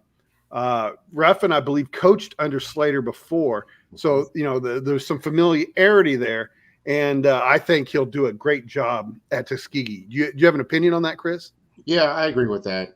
So one of the things that many viewers may not know is that, sometimes in HBCU athletic departments, you have somebody who doubles as the athletic director and the head coach of a sport. And Slater was one of those guys who ended up having to assume the athletic director role and be the head football coach. And I think, Tuskegee is a squad that not that long ago, they actually advanced in the playoffs. I mean, it was probably the middle of the last decade or so where they actually advanced. And so they're not that far off. They have some advantages and they have a lot of history. So, and the alumni base helps too. People who are used to winning and care about them winning. Tuskegee football is a big deal to their alumni and fans. So that's important that they've had a culture of winning previously. For a long period of time, Slater had the best winning percentage of active D2 football coaches for a long time. So he had kind of 10-1 every year. Yeah, he had kind of set the standard there. So I think it's important to note that bringing Reginald Ruffin in, a school from Miles who had been to the playoffs and had won conference championships, is a big win for Tuskegee. I also think that it's huge that Albany State finally ended the drought for the SIAC making the playoffs as well. And so I think it just kind of heats things up quite a bit, especially with, the CIAA having their run in the playoffs with Bowie State in particular, but they're not the only team recently that has won playoff games, and the rest of Super Region 2 as well. So it's going to be really fascinating to watch how that plays out next year and the year after. All right. Disappointing teams are the next. Go ahead. Hold on one second, Brendan. I just want to circle back to the Valdosta State situation. Sources have told me that a head coach will be hired tomorrow at Valdosta State, and it's going to be a historic hire. Look for that tomorrow afternoon. Okay, very good. That's awesome. So if that happens, hopefully we will have an interview with the coach not long after that. So thank you. And one second, Brandon. Yeah. Before you move on to disappointing teams, there were some comments there that I was just kind of reading through. They're like Ferris State, they had a couple of tough matchups regular season. And we talked about how dominant they were in the playoffs. You see that with championship teams, they'll play a conference team or two. They have a close game there, and it kind of builds them to be better later on in the year. You've seen it with champions year in, year out, where they have a one-score game with a rival, and then they'll go play them again in the playoffs and beat them handily there. Just kind of what happens with championship teams in September, October. You're kind of figuring things out. And after that, you get on a roll. I mean, I remember Northwest in 2015, Central Oklahoma had them on the ropes. They were able to get that win, and they blew through the playoffs. I mean, it just kind of happens there with tough conference opponents like that. Well, another thing to point out about conference games is there's a lot of familiarity. Exactly. Saginaw took Ferris to overtime. Nobody in the world. 7 turnovers. Nobody. West Florida thanks Ferris too. Nobody in the world is going to try to contend that Saginaw is the same caliber of Ferris State. Exactly. It was a one game, add in familiarity, add in some mistakes. That happens. Ferris did not have, if you look at some metrics that I used and we used to pick like the best programs of decades and stuff, like Ferris is like kind of like an average, really good D2 team. Mm-hmm. They were like ranked 94th in the country among all divisions, 104, somewhere like that.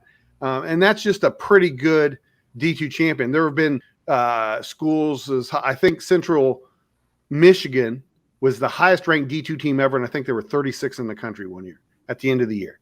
In any case, yes, there is familiarity and there is figuring it out. And obviously they figured it out when it mattered the most. Yeah, they did. So let's move on to disappointing teams. After that positivity, we got to get some negativity back into the show, guys.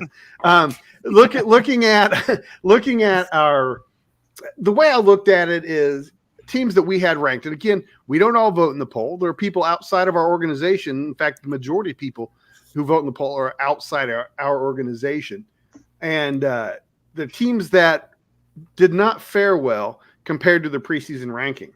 We had Minnesota State at number 2, Texas A&M Commerce at number 5, Central Missouri at number 11, CSU Pueblo at number 12, Indianapolis at 15, Carson Newman at 18, and IUP was at 20. But I wouldn't really say they were that disappointing. I'm gonna exclude IUP from this.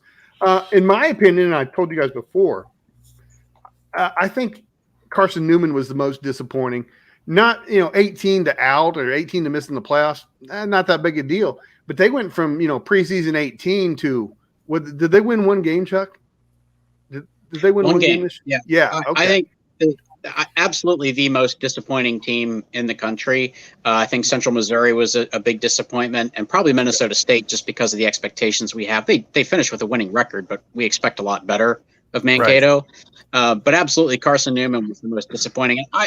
I wouldn't hold any team accountable to the preseason poll, just my personal opinion, because we talked early in the season about how difficult it was to do a preseason top 25 because of not having 2020. But by any standard, Carson Newman was easily the most disappointing team in the country, and it was really tough to watch them be so inept.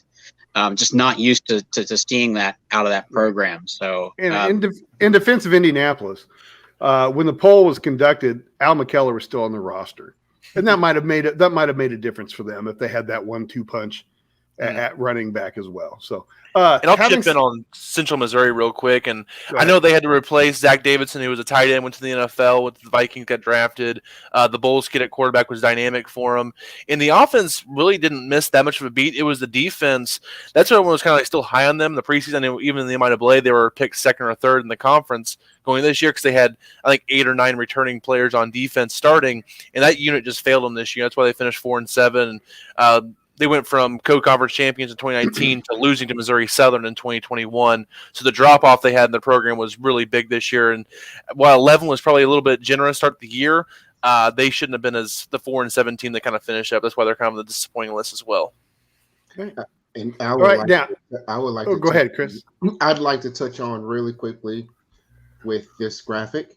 Today's graphic is Commerce and Cowan both had 7 wins, and one's on the surprising team and one's on the disappointing team. And that tells you how expectations are. 7 Yep. wins is a good season, Sure.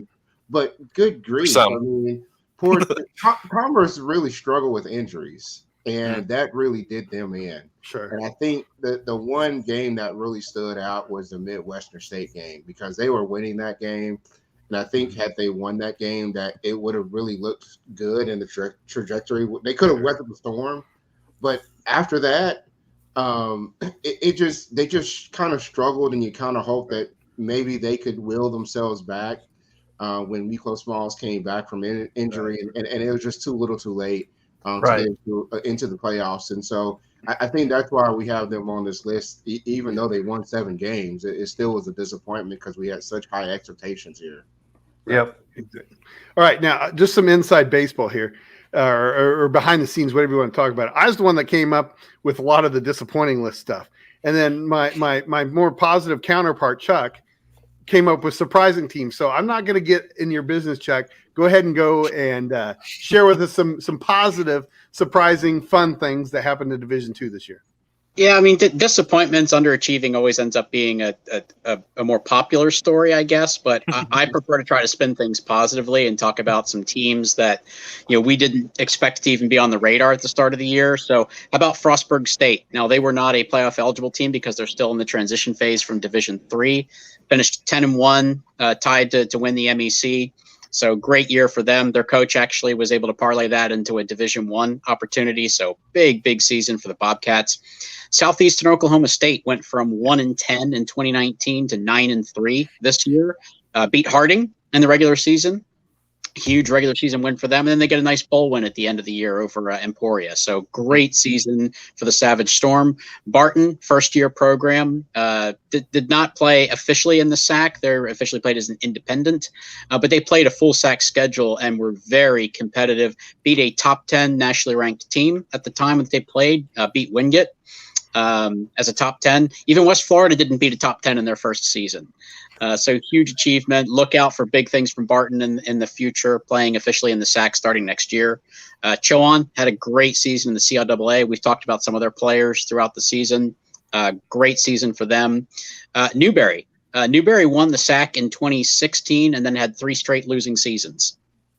Came back with a great spring season. They played in the spring, won 5 ball games, and then won the SAC outright, made the playoffs, and got that huge playoff win over West Florida. So great calendar year for them if you even include the spring.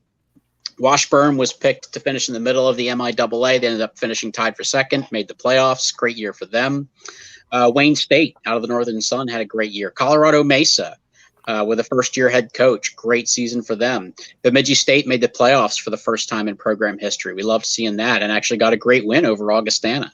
So congrats to the Beavers. Western Colorado had a great season, 10 wins, got into the playoffs. Didn't win a playoff game, but getting there was a big accomplishment for them. So there were others as well, but those were some of the highlights that kind of hit my radar as teams that stood out, that might not have even necessarily been playoff teams, but definitely had some big moments in 2021.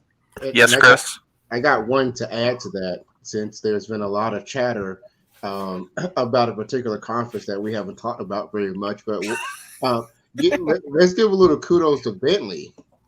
Bentley, who was 4-6, 6-4, and now finished 9-2 and made the playoffs. And I know that they had a pretty key injury to their star running back late in the season, Larkins, but it was able to again get into the playoffs and be recognized as one of the top teams in Super Region 1. So I think that's something else worthy of recognition as well.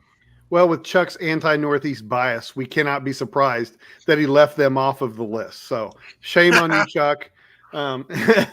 Any case. All right. Let's, I think the final thing to talk about as a positive or a story of 2021 was that we played an entire season.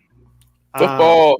I'm not a sentimental, sappy person about a lot of stuff outside of family, but it was very special to me to play the entire season. I didn't realize how much I'd miss it until 2020 was here and there was no football and I didn't know what to do with my life. So I appreciated having it. I was glad that we had very few games canceled. I was glad that we were able to play a championship. And, I'm not going to debate science or anything or I don't talk about like that kind of crap. But, the football was a sport that should have been played in 2020 because outside is the safest place to be right now. And I was happy to see it played in 2021. So I was glad to have that occur. So shots thrown at science and all that crap, but no, I agree with you, Brandon. It was great that we had football with very little disruption. We had a few cancellations early in the season, non-conference games. I think once we got into conference play, there were maybe 1 or 2 cancellations, and that was really nice because as somebody who did cover the spring football season. It really did get difficult to sustain interest because every week the schedule was such a moving target and teams were canceling and rescheduling games on such short notice. And it was really difficult to sustain interest. And I'm really happy that we got through a full fall season without having to deal with that. Right. All right. Absolutely. Let's go ahead and take a too early look at 2022. I asked each of you to bring your top 5 heading into the next season. And because I have the ability, I'm going to go first because it will be easier for me. Number 5, I have Northwest Missouri. I think the losses of McKellar and then our 2 All-American linemen, offense and defense, are going to be big. That'll be the key for them, but they are going to return a lot around there. And, some programs just return stuff and some programs just win. And even when they don't have a ton of All-Americans, they keep winning. And I think, Rich Wright is doing a fantastic job there and just keeps things churning there. Colorado School of Mines, I think they're going to get, we have 5 or 6, but I'll have them as a top 5 team next year. They return Matoka and Zeman, as we learned in our discussion with Zeman, that he'll come back next year. I think that's big for them. They showed well at the end of the year and was very impressed with them. Number 3, I got West Florida. Austin Reed's coming back. They'll have some work to do on the line. But they've proven that they're going to move the ball. And nonetheless, maybe they could shore up the defense a little bit better. Number 2, I got Grand Valley. I want to explain something, and part of the reason for the rationale on this. And it goes back to what I was talking about with some programs don't have to have 28 All-Americans to win in a single year. Grand Valley won this year, and we only have Abe Swanson on the All-American team. And, they played fairest to toughest of anybody, I guess, except for Saginaw, who took them to overtime. They return a ton. They return a quarterback, Cade Peterson. He'll have maturity. He'll have the sophomore, junior bump that quarterbacks get. And I think that they are going to be a very, very good team next year.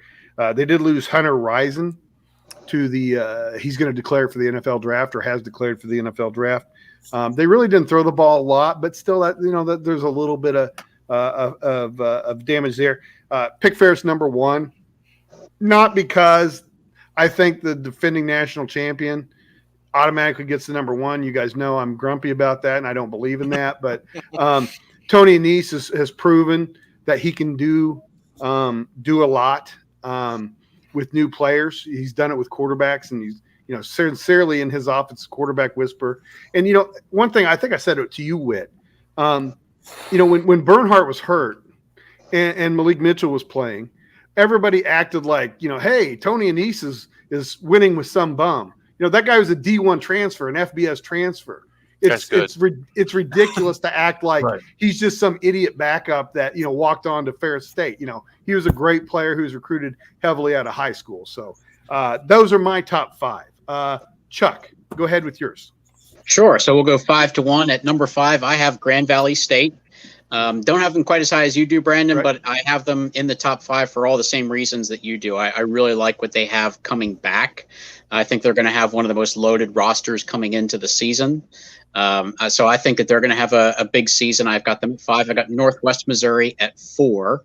A couple of unknowns, but we just know that historically this is a program that reloads. They're going to have a great defense, as they always do. Hopefully they'll have some stability at the quarterback position. They could play a couple different guys for various reasons this year. And obviously they have to replace McKellar, but we'll see what happens with that position. But I've got them at 4. At 3, I have Colorado Mines. And that's a team that I probably underestimated all of this past season. So we'll see. Maybe I'm overcompensating and overestimating them heading into 2022, but I really like what they have coming back, especially with their leadership in Zeman and Matoka. So I've got them at 3. Number 2, I have Ferris State. Now, as we just talked about, we generally tend to give deference to the defending champs at number 1. The only reason I don't have them heading into the season at number 1 is I think that they're going to have a little bit of a different look next year. I've watched some of the coaching clinics that Tony Anise has done, and he's talked several times about playing to the strengths of your talent. And Malik Mitchell has a different skill set than Jared Bernhardt does. So I think we might see a slightly different look out of their offense. Now, it's not to say that they're not going to have the talent to run that offense. They absolutely will. But they're going to have some changeover in the offensive line. We know from talking with some people inside that program, they really like the depth that they had this year at O-line. So they've got some young players that they feel are going to backfill. Yeah, they have some young players that they feel are going to backfill, the departing seniors without any problem. But a few unknowns there. So I've got them at 2, and number 1, I actually have West Florida. Okay. All the way at number 1. That's who I typed in. I thought that had to be it. I have some concerns about them on defense. They did not have an elite defense this year. They've got a lot of work to do there. But Pete Shinnick has done a great job with bringing in transfer talent. And if there's ever been a time to take advantage of transfer portal and transfer athletes, now is the time. I think West Florida will probably have some success there. And offensively, they've got some skill players coming back that are exceptionally gifted. And of course, Austin Reed, who is an elite level talent. So I have West Florida as my preseason number 1. Awesome. Well, next up, I thought you were skipping out on the selections because you're next, Devin. I thought you were heading out. So, I didn't hear any of Jack's number 1 because my computer just froze. I couldn't hear or see anything. So okay. I had to jump out real West quick. Florida. He picked West Florida. Good. This is number 1. Okay. So who do you got, Devin? Okay, so the 5 spot, I've kind of was a few teams there. I thought about Colorado Mines, thought about Shepherd with Bajent coming back as a junior, going back next year. But I'm going to go with Grand Valley State at number 5. I think they're just a team that's always going to be kind of good there. And as I said in the kind of the comments I was reading there, just a lot of young talent there at Grand Valley. And I think Mitchell there as a coach, they're going to break through one of these years with him there. I think that they're on the cusp. They just keep running into Ferris State and Northwest, kind of a tough region there for Grand Valley. At number 4, I have Valdosta State. I think they're going to be really good again. They have Durham coming back. I know the coaching situation is going to be a little bit up in the air right now, but I trust that program to get that position, that slot filled correctly. And I like the quarterback there as well coming back for 2022. Number 3, I have Northwest. There are a few questions here. You guys already touched it there. The 2 best D linemen and Sam Roberts, who's an All-American, and then Zach Howard both left. Barnes at linebacker, along with Bucket linebacker, be gone. The top 3 receivers, and Alec Tatum, Amari Donadell, and Caden Davis are all gone. Davis and Donadell have declared for the draft. Now McKellar is gone. But sturdy offensive coordinator, be the second year there calling plays for Northwest. I think the offense will take a step next year. I trust Rich Wright with that defense to get things back rolling here, and they'll be fine on that side of the ball as long as he's the coach there at Northwest. They'll have a top 10 defense in Division II when he's there. They just get things right there at the defensive line. Number 2, I have West Florida. Austin Reed in that offense are going to put a lot of points on the board. I think they come back in 2022 with a vengeance after an early playoff loss and kind of lights the fire underneath them. And then number 1, I have Ferris State. Anise has that program rolling right now, and I saw firsthand what Malik Mitchell can do versus the top 10 defense there in the playoff versus Northwest. He's everybody good as 80% of the starters in Division II, if not better. I mean, he's going to be that good. I don't think there's going to be a whole bunch of drop off there. The offense, I think, will tweak with him in there, but it won't be a whole complete different. This will be an animal next year. So Ferris State number 1 for me. All right, Justin. You want to talk about throwing darts against the wall and seeing what sticks. No, so you're asking the guy that couldn't pick a game, but well, In our defense, we need somebody to ridicule for next year. So Exactly. Look, I'll So say your one spot actually holds a lot of significance now. I didn't think about that, Justin. That's very well said. I'll try to set it real Like low. being on so the y'all cover look of good. Madden or something, you know. I'll set it low so y'all look good. No, there's a lot of unknowns, I think, for me as I looked at it and I tried to put together a top five. I think right now, Northwest Missouri, to me, is the number 5 team.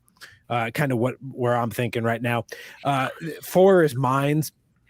I was really impressed with them this year, especially bringing back what they're going to bring back. I look for them to make another run in 22.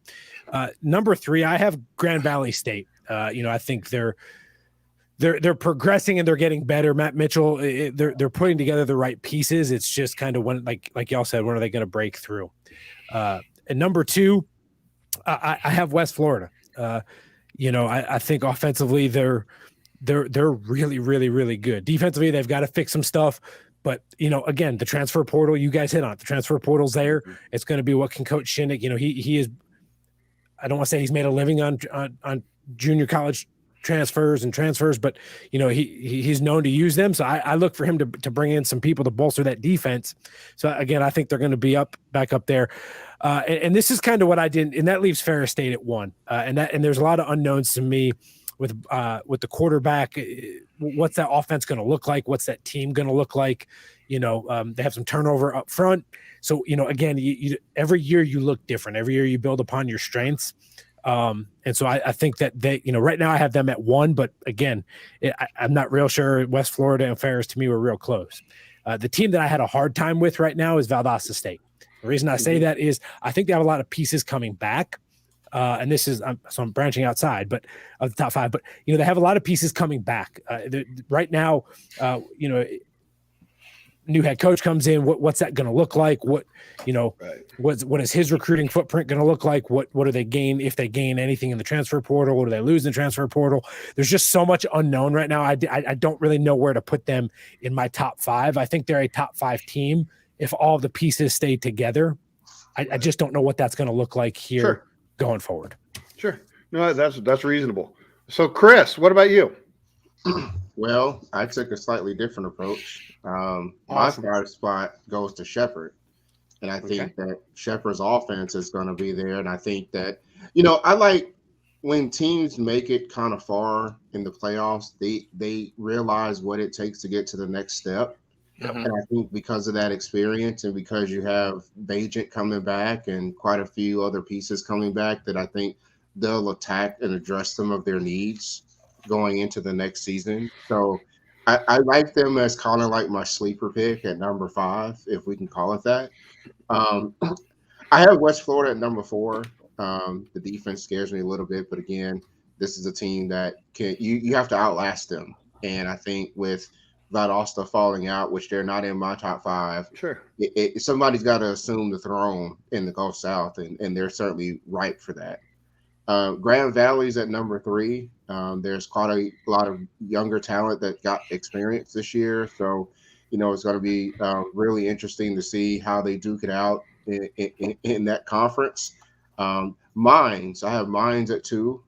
I think that might be a little high for most people's taste, but Mines is a team that has quite a few pieces coming back as well. I think they're underestimated and underrated, certainly by a lot of us.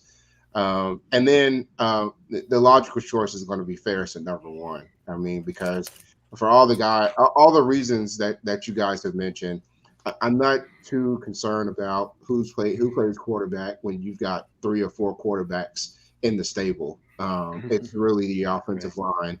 And quite a bit of those guys coming back that should keep that machine going for another couple of years, I think. So I think Ferris is going to be the one that has the target on their back. And I think Valley. Is anybody else having problems with Chris's stream?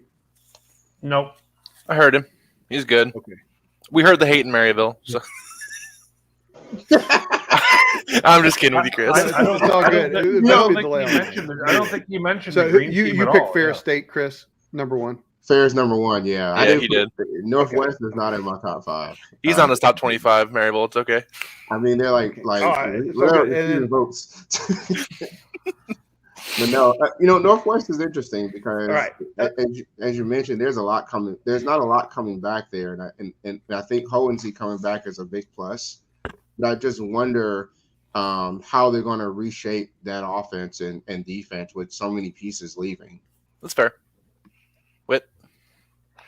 Yeah, when I take a look at this, guys, I look at, are we going to see the reemergence of a team like Minnesota State Mankato? And I'm not really ready to put them in that spot just yet. I still think they're still kind of figuring out some of their identity. And I take a look at teams like Harding and Northwest as losing a little bit too much. So I don't have those guys in my top 5. My top 5 is actually going to start off with Bowie State. I think Bowie returning their 2 monster D linemen and guys who have all the more experience in winning games. I think if they can find a way to be a little bit more dynamic offensively at times, I think that can put them in a nice spot to compete deep into the playoffs. I really do. Then I love the way they're coached as well, to be real frank. Then if I go ahead and I take a look at my number 4, I've got Valdosta. I think Valdosta, obviously there's going to be a little bit of a learning curve and everybody's got to get used to each other with a new coach, but you're still bringing back Ivory Durham. You're bringing back both running backs, a lot of players. I'll take a team with Ivory Durham to finish in the top 5. So then as I kind of move on up from there, I have whoever is going to be the winner between Ferris and Grand Valley. And I say that because of the fact that if there's going to be a year where Grand Valley could get Ferris, it may be right after Ferris just got done and may lose a little bit of their edge now that they've officially gotten to the top of the mountain. It's real tough to repeat. We saw that from West Florida. So that said, though, I'm still thinking that even with Grand Valley having a very talented young football team, bringing back a lot of guys, I still would favor Ferris there. Then I continue to move up, and I got Colorado Mines as my number 2 as well, Chris, because of the fact I just think that they bring back a really, really good pairing with Matoka at quarterback. And we take a look at with what he's got, with the way that they do things offensively, and they're not. I mean, they play within themselves, and I just think it's a really good system for them. Then my number 1 is a team who seems to every 2 seasons really play well, because what were they in the championship in 17, then 19, and then 1 season off. So this will be that kind of extra year. Right. And I like West Florida, and I like Austin Reed to be the champions. I think they're going to be all the more hungry after what happened in that playoff loss. So I like them. All right, very good. Hey, guys, I must be experiencing some internet issues. So if I drop, just continue without me, because both Chris and Matt have delayed for me, and they apparently are not delayed for others. In any case, let's move on. Maybe that's a sign to wrap up. We're pushing 2 hours here. It is. Well, if you need to go. There are like 100 comments. I mean, maybe we could take them at another time, but there are like tons of comments. I'll take them. Anybody that wants to go ahead and go. Sincerely.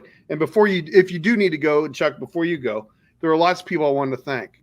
But there are 2 people that I especially wanted to thank, and that is Mrs. Chuck and Mrs. Justin. I don't know if they want their names on the internet or not, but the fact that they let you guys do this, Devin, Matt, and I, we don't have to worry about somebody demanding our time, but greatly appreciate your better halves not allowing you to do this, but allowing you to do this, and it's very much appreciated to both of them.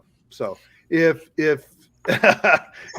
Devin, you're not going to get a date on here by hashtagging it. So, and you probably wouldn't like. I gotta try, man. I gotta try. So, but in any case, thank you to both your better halves. So if you need to go ahead. I'm going to address any comments that we come across. I'm going to do that now. Anybody else that needs to drop. Thank you for being a part of it. If you're willing to stay on too. It's all good. Yes, of course we said that. we're happy that the season continued. Abe Swanson, we absolutely thought he was good. Should be on the team, obviously. I like this one because somebody's complaining that there are no Ferris guys. I knew that we had 3 linemen chambered ready to go and Bernhardt, and I was like, there are going to be some Ferris guys on there. Yeah, the other 2 were close, probably getting the All-American team there. We almost put all 5 of them on there. All right, and here's the kind. I'm going to hit you a couple of you guys back, okay? Because there's nothing more I hate than somebody who complains and is wrong in their complaints. How do you snub Roberts from Northwest? We hadn't gone to first or second team. Obviously, that's acknowledged later, but don't bitch until you know what's going on. So, all right. Or you get blown up right like that. Yeah. Again, that's exactly. I don't care. Again, just know what's going on. So patience, Daryl. Patience. We don't. It's like too many people in the world don't ask questions and just start complaining. So, and then thank you, Ed, for explaining how it goes. Thank you, Bradley, for that as well. I think Litwin would have probably, in fact, I have little doubt he would have been a first or second teamer had he not been hurt. Right. I don't know if you heard, but he played most of the season with a broken collarbone, which is extreme, or is it AC joint? It doesn't matter what it is. It was. That's right, because Chuck grew at 4th. Just learning about it. He also wasn't, despite the great player that he is, he wasn't really even the leading receiver on Slippery Rock's team this year. Yeah, he didn't have a monster production year, right? Okay. And receiver's a really tough position to break through anyways, because there's so many guys who just had monster seasons this year. I mean, Saunders from Central Missouri was second team. He had a monster year, and you couldn't put him over the first team guys because they were that good. I mean, it was a tough group to crack. Jonathan, that's how you complain. See, that doesn't irritate me at all. See if that changes. So, yes, I'm going to keep watching. Great, good job. So then you got what you thought you would. Having said that, no team, you could be the national champion and not have an elite 100 player. It's just not how these things work. No.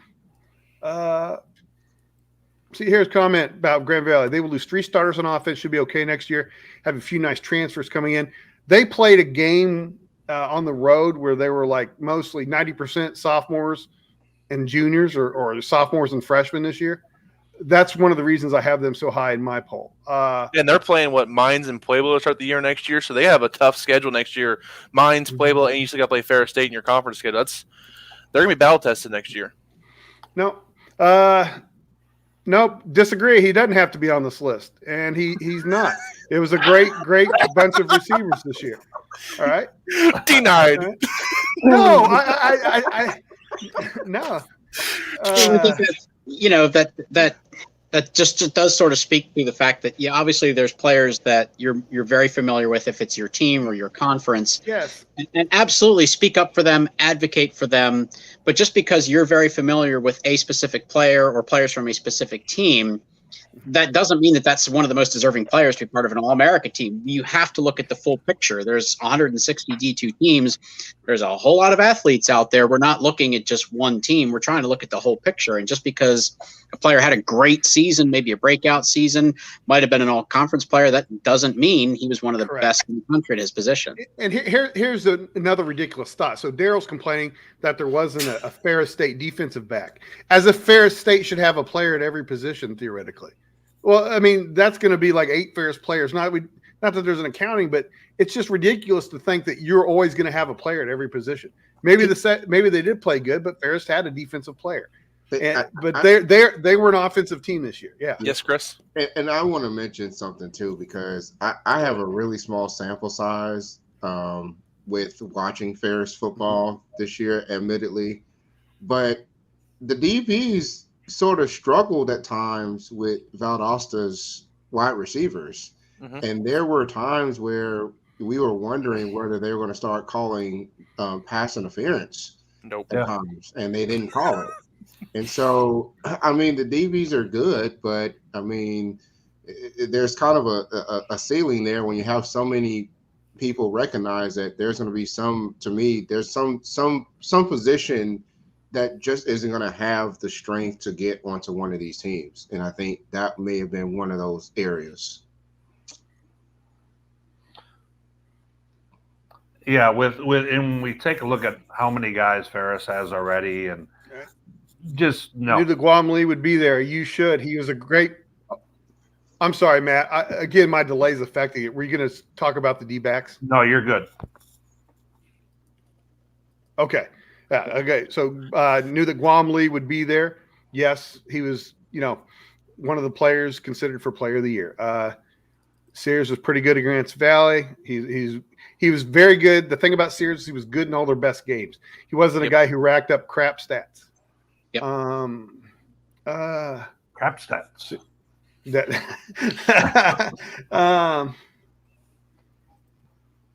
Chuck, answer this question, please. Stay frosty. Yeah, sorry, I'm on the phone. So what did they say? How did they not go? Yes, I'm sorry, Chuck. I didn't see that. Yeah. Sorry.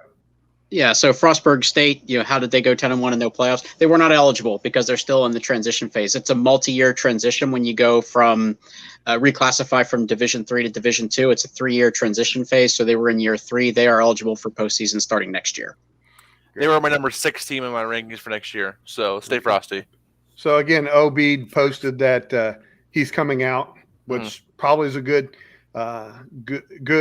choice by him based upon the things that I've heard. So. Finch, congrats from William. Certainly, Matt will touch that about Kittner deserving to be in the Harlan Hill running. From the mountaintops, he'll scream it. Yeah, I agree with him on that one.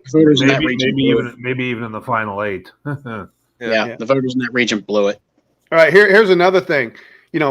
Preston was the best quarterback in the GAC, but there's not another quarterback in the GAC on this list. So, just because he was even the best in a conference doesn't mean that he deserves to be on the list. What do we have? 7 or 9 this year. So, no matter what, somebody's getting left out. He didn't deserve, he was in consideration for sure. And he would have been probably one of the first guys on or off. But to act like you can't act like it's a travesty and that he didn't make the team. Yeah, who is he making it an over? Would be my question. Yeah. Like, That's taking him over Bernhardt? say. No. Durham? Right. No. Davis? No. I mean, who are you taking him over? Kind of deal with this in the squad team. All those guys definitely deserved it. So I always hear this with the Hall of Famers, like, why isn't he in? Well, who are you taking out? Like, it's right. There's only a finite 100 spots, guys. Total. Right. So remember earlier I complained, or whatever you want to say about. I don't care if you complain, but you better be right when you complain. The last time that I looked, New Haven, they had yes. linebacker. Well, no, D-back so linebacker. You're right. Yep. Last time I looked, New Haven was a member of the Northeast 10. So anyway, back to the complaining. Hold on. All right. Back to our regular scheduled complaining. What's that? Back to our regular scheduled complaining. That's right. No, this is the thing I care about most all year, so I'm not afraid to push back on people about this. and then here's another thing. There are no other idiots in the world that watched as much as we did. And if they did, if you watched more than us and we're wrong and you're right, you join our effort. We'll figure out a way to put you to work. So it's not. I mean, hey, we're not right all the time, but exactly, we're not just pulling these names out of thin air. I'm very, very confident that there is much more evaluation that goes into our top 25 and our All-America team than any other list that you'll find. I am very confident of that. And that is Chuck's nice, cordial way of saying the same thing I'm saying in a harsher, more critical way. Yes, Eric, 2006, he was the first team quarterback. Chuck's kind of got the velvet hammer. Just a side note. Washita. Washita, yes. That is a cue. Anybody or a quiz, anybody who says they know Division II, ask them how to pronounce that. And if they can't pronounce it, they still have more to learn. Washita and Bowie. Those are the two you learn on this show how to say every time. Hey, we probably I learned how to pronounce Witwicky by watching this show. I just say wit. Say wit still. Also easy. I have a question for everybody on the show. Your own conferences, who's the favorite for next year and who's kind of a dark horse you kind of keep your eye on for 2022? Ooh. Anybody want to go first? I don't know. My conference is 15 of them, so I can't name 15. So I'll throw on. Go ahead, Ferg. So in the CIAA, I'd say Bowie's the favorite. With a lot coming back on defense, there's a ton of question marks on offense, so we just don't know what that's going to turn out. The dark horse to me is going to be Virginia State, which was the team that pushed Bowie in the CIAA North. If you think about the 51-44 game, that was incredible. And that was when you got to see Virginia State kind of roll out some different quarterbacks that had not been eligible to that point or not ready to play. And so I think that was kind of the missing piece for them, was to have the right quarterback to kind of direct their offense and keep teams balanced and honest. So to me, they're the dark horse in the CIAA. I'll give you some rapid fire random picks across the leagues that I cover that we don't have the representation for. So I'll start with the SAC, kind of like my home conference. I do like the North to get back on top in the SAC. I think that they're going to be really good again next year. I don't know that there's really a dark horse. I would say perhaps Mars Hill is a dark horse, but they had a really good season this past year, so I don't know if they're necessarily a dark horse, but I do like Lenore Rhine to win. In the PSAC, I like Kutztown in the East, and I like California in the West. Possibly look at California come out of the PSAC. I think they're going to be really hungry next year. In the Mountain East, I'm really tempted to go with Frostburg State, but with the coaching change, I want to lean towards what I know. And what I know is that Notre Dame has just reloaded year after year. So I think that they're still going to be the team to beat, but watch out for Charleston. Charleston has a really good program as well. I think that they could be a team to beat next year in the MEC. And I like New Haven in the Northeast 10. all right. What about you, Whit? Yeah, I'll keep mine simple just because there's so many teams in the Northern Sun. But if I was going to be looking at one that I think may show marked improvement, would be Minnesota State Moorhead. Young team, good quarterback. There's a lot of teams losing a lot of quality, especially offensive players in the conference. I think they're going to have a chance to kind of slide up a little bit. Minnesota State Moorhead. I think in the Gulf, one team to keep an eye on next year is going to be Delta State. I think they had a down year this year, but I think Coach Cooley's going to get that turned around, and I think they're going to be in the thick of it in the Gulf next year. Okay, and then for the MIAA, I think Northwest is the favorite again for 2022. We'll see if Nebraska Kearney can step up their line play a little bit and see if they can contend for a conference championship. I think they'll be in the playoff mix next year. And I know this is not really a dark horse team, but I think Pitt State, in the second year, their coach there, they're building something I really like over there in Pittsburgh. I think they'll be a team that might make some noise next year. And then in the GLIAC kind of deal, I think Ferris and Grand Valley are the two favorites, Ferris being the overwhelming favorite. But they say Saginaw Valley there might be improving steadily. That'd be a team that I'll keep an eye on for next year, maybe a top 25 team possibly out of the GLIAC next year. All right. I'm going through all the comments, man. In the Lone Star, you got Angelo, I think is going to be the favorite. But I think Midwestern is the team to watch because Midwestern actually was the conference champion. And certainly you can't count out a Midwestern State team year in and year out. They just know how to reload and sneak up on you. So it takes a game or two just to see what they're going to have and how much they're going to shock you. But I think they're going to be sort of like that team to really keep your eye on. And West Texas would also be another one to really watch. How about a typical Texas Power Central Washington?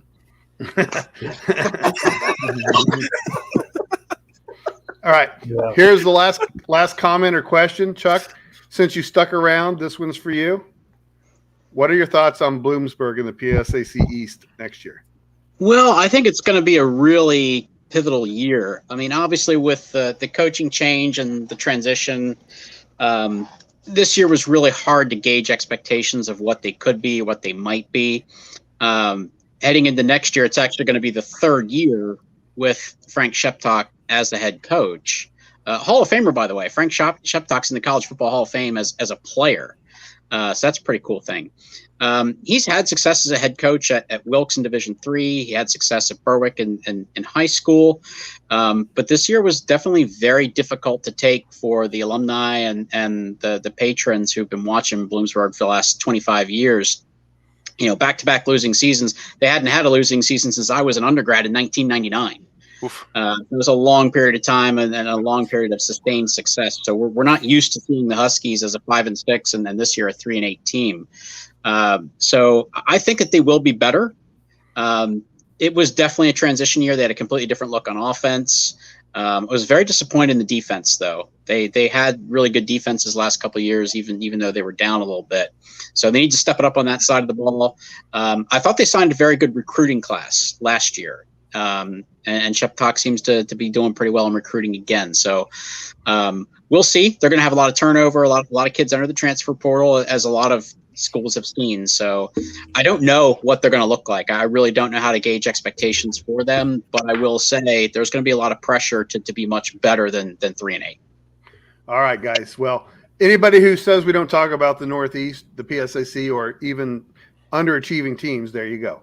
That one is for my good buddy and Bloomsburg alum, Chuck Bittner. So, guys, I want to thank you for being a part of this all year long. I've told you a million times how much it means to me, how much fun I've had with it. I want to thank everybody who has watched. I want to thank everybody who has supported us. It's greatly appreciated as well. Congratulations. One more thing. Thanks to Josh Buchanan. We talked about him a lot, but thanks. His help and input is always it's paramount, because it's impossible to pick some things based upon we can't look at all kinds of film on linemen, all kinds of film on D-backs, because there's really no other metrics to look at on those positions, and Josh really helps us with that stuff, and that is greatly appreciated. Again, appreciate the better halves of Chuck and Justin, them letting you do this. Congratulations to every player who made the Elite 100 team. We will release it, get it out to your SIDs. It'll be on the website, D2Football.com. Again, please like and subscribe. I wanted to have 1,000 by the end of the year. We didn't quite get there. We have 20,000 Twitter followers. We should be able to scrape together 1,000 on Facebook. Guys, I'm already looking forward to 2022. Hope to see you all then. But until then, thanks for watching this year, and have a great off season.